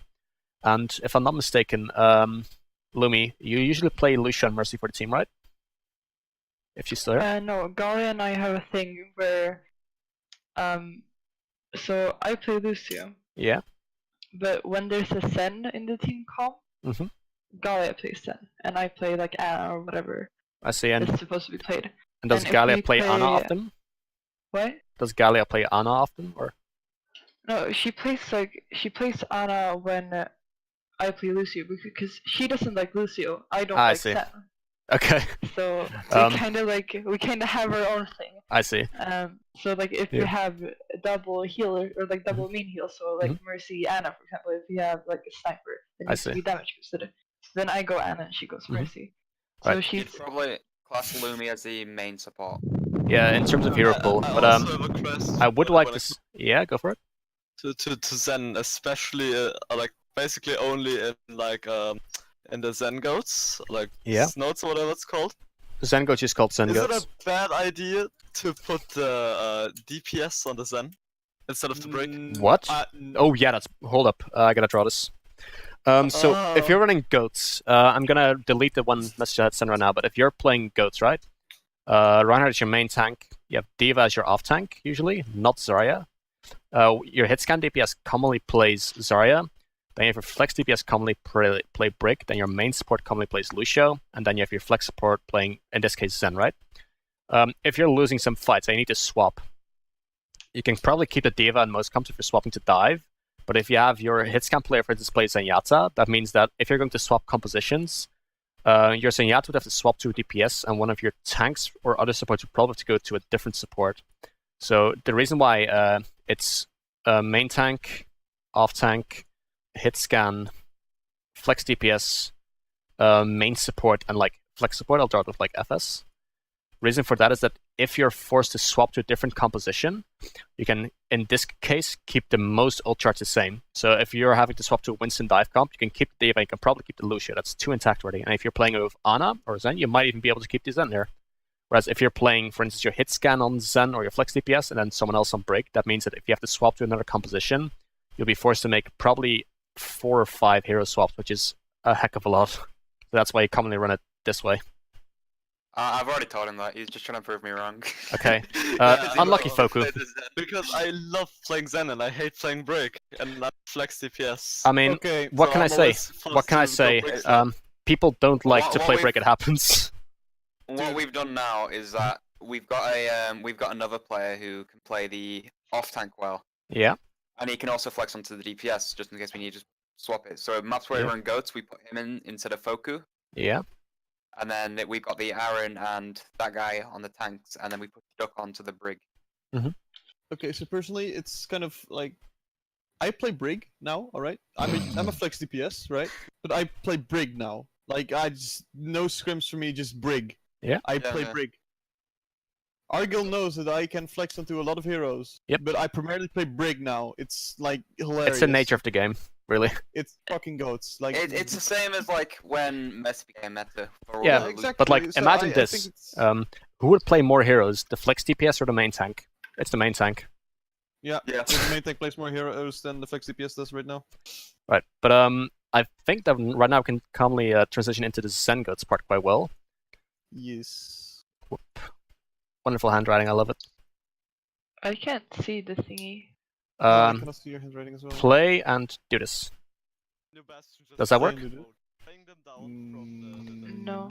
Okay, it's probably a bit bugged then. I'll send a screenshot of the comms thing I put in just now, and then I'll just... It's still recording for me. Refresh because it's so Yes, it will probably cancel some of the things. I refreshed because it first didn't show like at all when you were drawing, so I refreshed and it still doesn't show. Alright, Like- Oh, it doesn't show everything for me either. that's a bit unfortunate, but what I'll do then is just post a relevant screenshot that's at the end, and you can look it back at the recording. Yeah. I gotta go now though. Alright, But thank you. have a very good one, much. dude, and hopefully it works. Yeah, see ya. See ya. Right, Zen-Goats. What an Zen-Goats. interesting being that is. Yes, so we Okay. have, from left to right, Reinhardt, Diva, Zarya, Brick, Lucio, Zen, right? Exactly. Alright, so let's compare this to other Goats variants. So the most Moira. and sometimes Ana Goats, there's like the most common Goats variants, right? Yes. Okay. So the thing with so there's like this kind of this triangle of countering goats with other types of goats. You have the base goats, which is Moira. This is the goats that you run against any other composition. I think we've already gone through this triangle from You've- James. Okay. Yeah. Okay. So Triangle, you know- yeah. Okay. So it's basically like Moira is countered by Zen, which is countered Yeah. slightly by Ana, and then. All right. Depends so on how I the way execute it. the way Zen-Goats works is because of your Discord, you can burst down targets easier than any other goats. However, you have the least healing output. It is you need to work together with your Brigitte to try to get Discord onto the Rhine. Okay, so first Harder if you now. run... Huh? It's harder to get the Discord on Yeah. now, isn't it? Exactly. So you want to so bait, no- you want to bait team bubbles from the enemy Zarya. Yes. So how to do that is if you get Discord on Ryan, he's probably gonna get bubbled, which means the Discord is gone. Normally, first it was that your Brigitte could stun the Ryan early, so that he gets another Discord while Team Bubble is used, which means you can blow up their Ryan. However, now it's a whole different spectrum, and it's honestly the most. I'll elaborate a bit more. Like the Moira Goats is commonly used if you're not really sure what the enemy team is gonna run, because you can sustain through dives and through spam damage quite well, where it's still a pretty solid Goats comp. Usually Ana Goats is very good at healing with dealing with the Moira Goats rather, because you can actually throw the anti-nade in, and then the Moira spam healing isn't as good anymore. Usually, Zen Goats is the best Goats variant in the Goats v Goats matchup, but it is weaker against heroes like Doomfist, Sombra, or other dive heroes. But there's a couple principles that are different in the different Goats compositions that I want to highlight. So supposing we're just going to do mirror Goats, because that's what everyone does these days. Sombra Goats puts up a lot of healing, and it really focuses on pushing a lot more together, whereas Ana Goats is already a bit different. You have a bit more of a rotation around abilities and ultimates. So if you have an Ana Goats variant, you usually play around enabling your own main tank with extra healing, and you want to disable the enemy's healing. So if you throw an anti-nade in and it hits your Reinhardt and the enemy Reinhardt, then you have a massive advantage. On top of that, Ana's Nano Boost can be used quite well for main tanks that like to go very aggressively. It can be used for Zaryas that need to farm a quick ultimate, and alternatively, if you're playing with Ana Goats, it's very common to have one of your tanks get solo grabbed, so you can Nano Boost him and have him live through an absolute mad amount of things. Zen-Goats is a bit different, because unlike Moira Goats, it doesn't have constant healing, and unlike Ana Goats, it doesn't have the limitations of very long cooldowns like Bionade or Sleep. Zen-Goats is quite strong in the sense it has a bit of range damage, which the other Goats variants don't really have. But on top of that, it can have constant pressure being added through Discord and through Healing Orb. On top of that, it has Transcendence as well. So what you want to do with Zen-Goats, bait the enemy Zarya's team bubble, because in that case, if she doesn't have a team bubble up, yes, Gadget? Short thing, yeah. I had to go. I had around. Yeah, it's fair, man. If anyone has to go, that's perfectly fine. Yep. But yeah.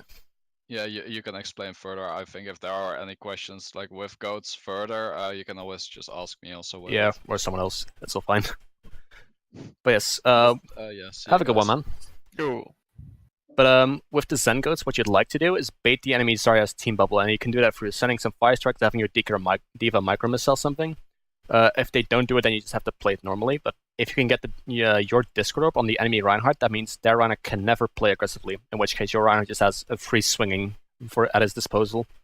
So what you especially want to do in Zen-Goats is be the last Zarya to use Team Bubble, because then you can actually aggress. There's a couple of other interesting things as well, because as we know, Zenyatta has a part of shield HP and a part of normal HP. And the way Overwatch health bars work is that shield HP gets affected first and regenerates after 3 seconds of not being damaged. So having armor stacking on a Zen-Goats variant means you have 2 targets, Zarya and Zenyatta, that retain their armor HP after they take some poke, whereas Ana and Moira just instantly lose it. And on top of that, what it also has is that Zen-Goats Transcendence is very strong at countering ultimates. So if the Ana or the Moira variant gets shattered and then gravitoned, they can only like really counteract one, whereas having Zenyatta's ult and Lucia's ult is just really good to save for that. So those are the things I'd look for. Initially, you want to play a bit defensively because you have very low healing with Zen-Goats. So you want to bait out their relevant abilities, which is usually the enemies are as team bubble. And once that is down, then you can play aggressively, get your Discord orb on and focus that main tank, and then you start rolling. And then you want to use Rally, like really to help your Zen and your Zarya, because there's like crucial cruxes right there. Any questions on that Zen-Goats part right now or not? No. No. Right. Then I want to go into one last thing as well, which is you guys' playstyles. I'm just gonna write. I should already deleted my thing, but it wasn't too big anyways.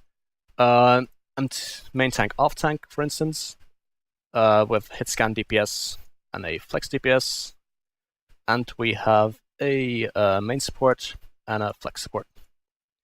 So usually, stuff for that, I can't see any of it. Yeah, I know it's happening, but I'll show it in the link later, and I can screenshot some things. But what I'm noticing right now is that usually what you have in teams is that like the main tank and the off tank can help each other out quite well, right? So usually you'd want to have playstyles that synergize quite well, correct? Yeah. So usually what most teams do in like a regular 2-2 is that they have one person that can play like quite aggressively or disruptive. And what disruptive players tend to do is that they try to create a lot of space for themselves and get like a fair amount of damage in, but they will also need a lot more resources. And then the other one is what we call team-oriented, and those are like generally a lot more defensive and just follow up on their team's requirements. To like highlight the two differences, like disturbingly playing Reinhardt, that's playing quite aggressively, will oftentimes push up, be a bit more eager to charge and get a lot of damage in, whereas team-oriented Reinhardts will commonly shield a lot more, like create sidelines or angles for the team. Those are like the type of differences. What you ideally want is that in a 2-2 setup, you always have one player which is like a bit of a disturbing playstyle, and one team-oriented. Because in the main tank and off tank example, if your main tank plays very aggressively, aka this, then your off tank, which is team-oriented, can always like save a bubble or a bit of matrix to help out if things go bad. And ideally, you want to like look to mirror those type of playstyles. Even if you can't do it perfectly at all times, having it as a general basis is good. I'm going to show you in a screenshot in a second, but you guys have two quite defensive tanks, if I may say so. And you have two very disruptive DPS who would like to like really play their own thing. For a large part, they oftentimes I notice that you guys oftentimes focus on the targets that you're fighting rather than what your tanks are doing, and that you're oftentimes also on quite elaborate flanks. And then you have one relatively disruptive main support again with one team-orientated support. So if I would classify this, your two tanks are quite team-orientated, your two DPS are quite disruptive, and Luminous oftentimes plays a bit more disruptive and aggressive as well, whereas Gala is usually more team-oriented. What I'd like to see happen is that one of the tanks takes on like maybe a bit more of an aggressive playstyle, because if you're both playing quite defensively, that means that you will not take as much space, which you can maybe like still use in a sense. And it also means that your supports will not really be able, like your DPS can't really take the proper sidelines, and in the same way your supports can't really do the job as well either. And in the DPS slot, I kind of would like to see the same thing happen, where one player starts playing a bit more of a reserved team-oriented playstyle. And in the support category, it's kind of alright for now, and I'll send a screenshot in a second. Can I add something? Yes? The scrim in particular, especially on what's that one? Nepal, yeah. Nepal. Yeah. I was like going kind of out of my way to be more aggressive and like stuff like that, because I wanted to try it out. Yeah, but it happened on King's Row and Volskaya as well. Yeah, I know, because I tried to do that too, but I would edge you towards one of the more aggressive players. It's what I noticed in just like the free maps. Gala seems to play more reserved, and you seem to play more aggressive, which in itself is not bad, because like I said, within one role, it's quite common or almost ideal to have one person play more aggressively and one person play more reserved. So in the support category, you're kind of fine, because Galia plays quite team-oriented. Yeah, I'm just trying to find out kind of what I like to do with Lucio, because like now I'm playing Lucio a lot in this team because Gaia doesn't like Lucio. Lucio is like in every comp ever. So I'm put on Lucio, that's me. So I'm trying to like kind of because the way I've always played Lucio, since I don't know, like I've always played him really like on the floor, basically. Yeah. Kind of just be behind a shield. Very safe. Like Yeah. that kind of very safe and not, but it's not really that safe. Because now when I watch like pro Lucios play, it's like it's a reason that they stay like on the wall. It's because like for example in Goats Shatter, as soon as the main tank gets stunned, the Lucio doesn't get stunned because he's like on a wall next to the team and not like on the ground behind the Reinhardt. Yeah. So that, for example, so I'm trying like this particular scrim. I was trying to go more for wall riding and stuff, or like trying testing the limits. I'm trying to search. I was trying to search a vote right now because the current main support player that I play with, he's called Bob Ross, and he is honestly the best Lucio in NL right now, in my opinion. This guy just doesn't die. He really doesn't. His position is always like perfect. I know a Lucio that I watch a lot. Do you pronounce your name Argyll?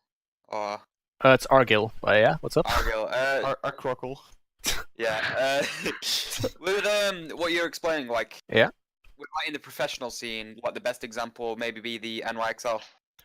NYXL is very interesting because they have. If you think because like Mano's aggressive, Meko's defensive, Jonak's aggressive, Ark or whoever it is now is defensive. NYXL is a bit different because they have.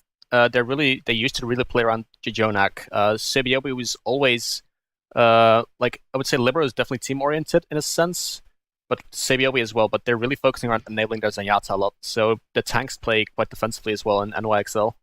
I'd have to like really like neatly analyze like a bunch of things, and it comes down to like very specific things. And like I said, having one person play aggressively and one person like play more reserved and conservative, it's not always the de facto go to. Like let's say if you're 2 up, you're definitely going to play more aggressively. But I think it's definitely something that can help a lot of teams in if they're like struggling to execute certain things. Because right now, I oftentimes see that the tanks like can't always take up as much space because they're both playing quite defensively, and I see that 2 DPS are oftentimes relatively on their own, which is just not really ideal. And like you can always analyze things further on how hero interactions work and how strategies exactly work, but I think it's in general like a good guideline to adhere to for the start. I think in this game specifically, I was playing more defensive because I've never played I'm new to main tanking for scrims. Normally I'm main tank solo queue. Yeah. Before I used to be the DPS for the team, but then with main tank, so I went on to. I'm a better main tank than DPS in queue. But I think in actual scrims, I'd be a better DPS than main tank. I'm learning the main tank. Could be. When I first started playing, I had the solo queue, like 1v6 Ryan out style. Yeah. So charging. Yeah. Yeah. So that's why I'm like toning it back a bit now. All right. I mean, it is something that comes in after practice, and no worries there. Yep. Just unbound shift knop button key during scrim. Yes. No, I don't think it's my shift that's the problem with the aggression. I think it's just me walking forward, swinging. It might go wrong at some points, yeah. Yeah. But are there any questions or remarks on what we've seen so far? Because I think we've basically said everything we need to say as coaches. Yeah, I think so. I don't know. I think you've covered all the things I wanted to say. I think. All right. At least. Any questions from the team itself? Because it seems like we're the only ones here right now as coaches and team. Yeah, my brain cells hurt. Can I have some new ones? Yeah, I'll put it in a 2-hour YouTube VOD that I'll link you later. Do you want to know the conclusion we've come up with after all this time? Tell me. I've got fucking dead ports. Unlucky. Very productive with Cruel, I see. Well, no, we've spent a good 2 hours going through YouTube videos, customer services. I see. Me But re-cleaning my computer. I mean, at least you got that done, I suppose. I've restarted it 5 times. I've had this computer for about 3 years and I haven't cleaned it once. But if there's no questions, then I'll stop recording now, just so you know. All good? Yeah. I have like one question. Recording, but I have like a personal play question. On main tank specifically, or? Yeah, on main tank specifically. Okay, I'm gonna stop recording then.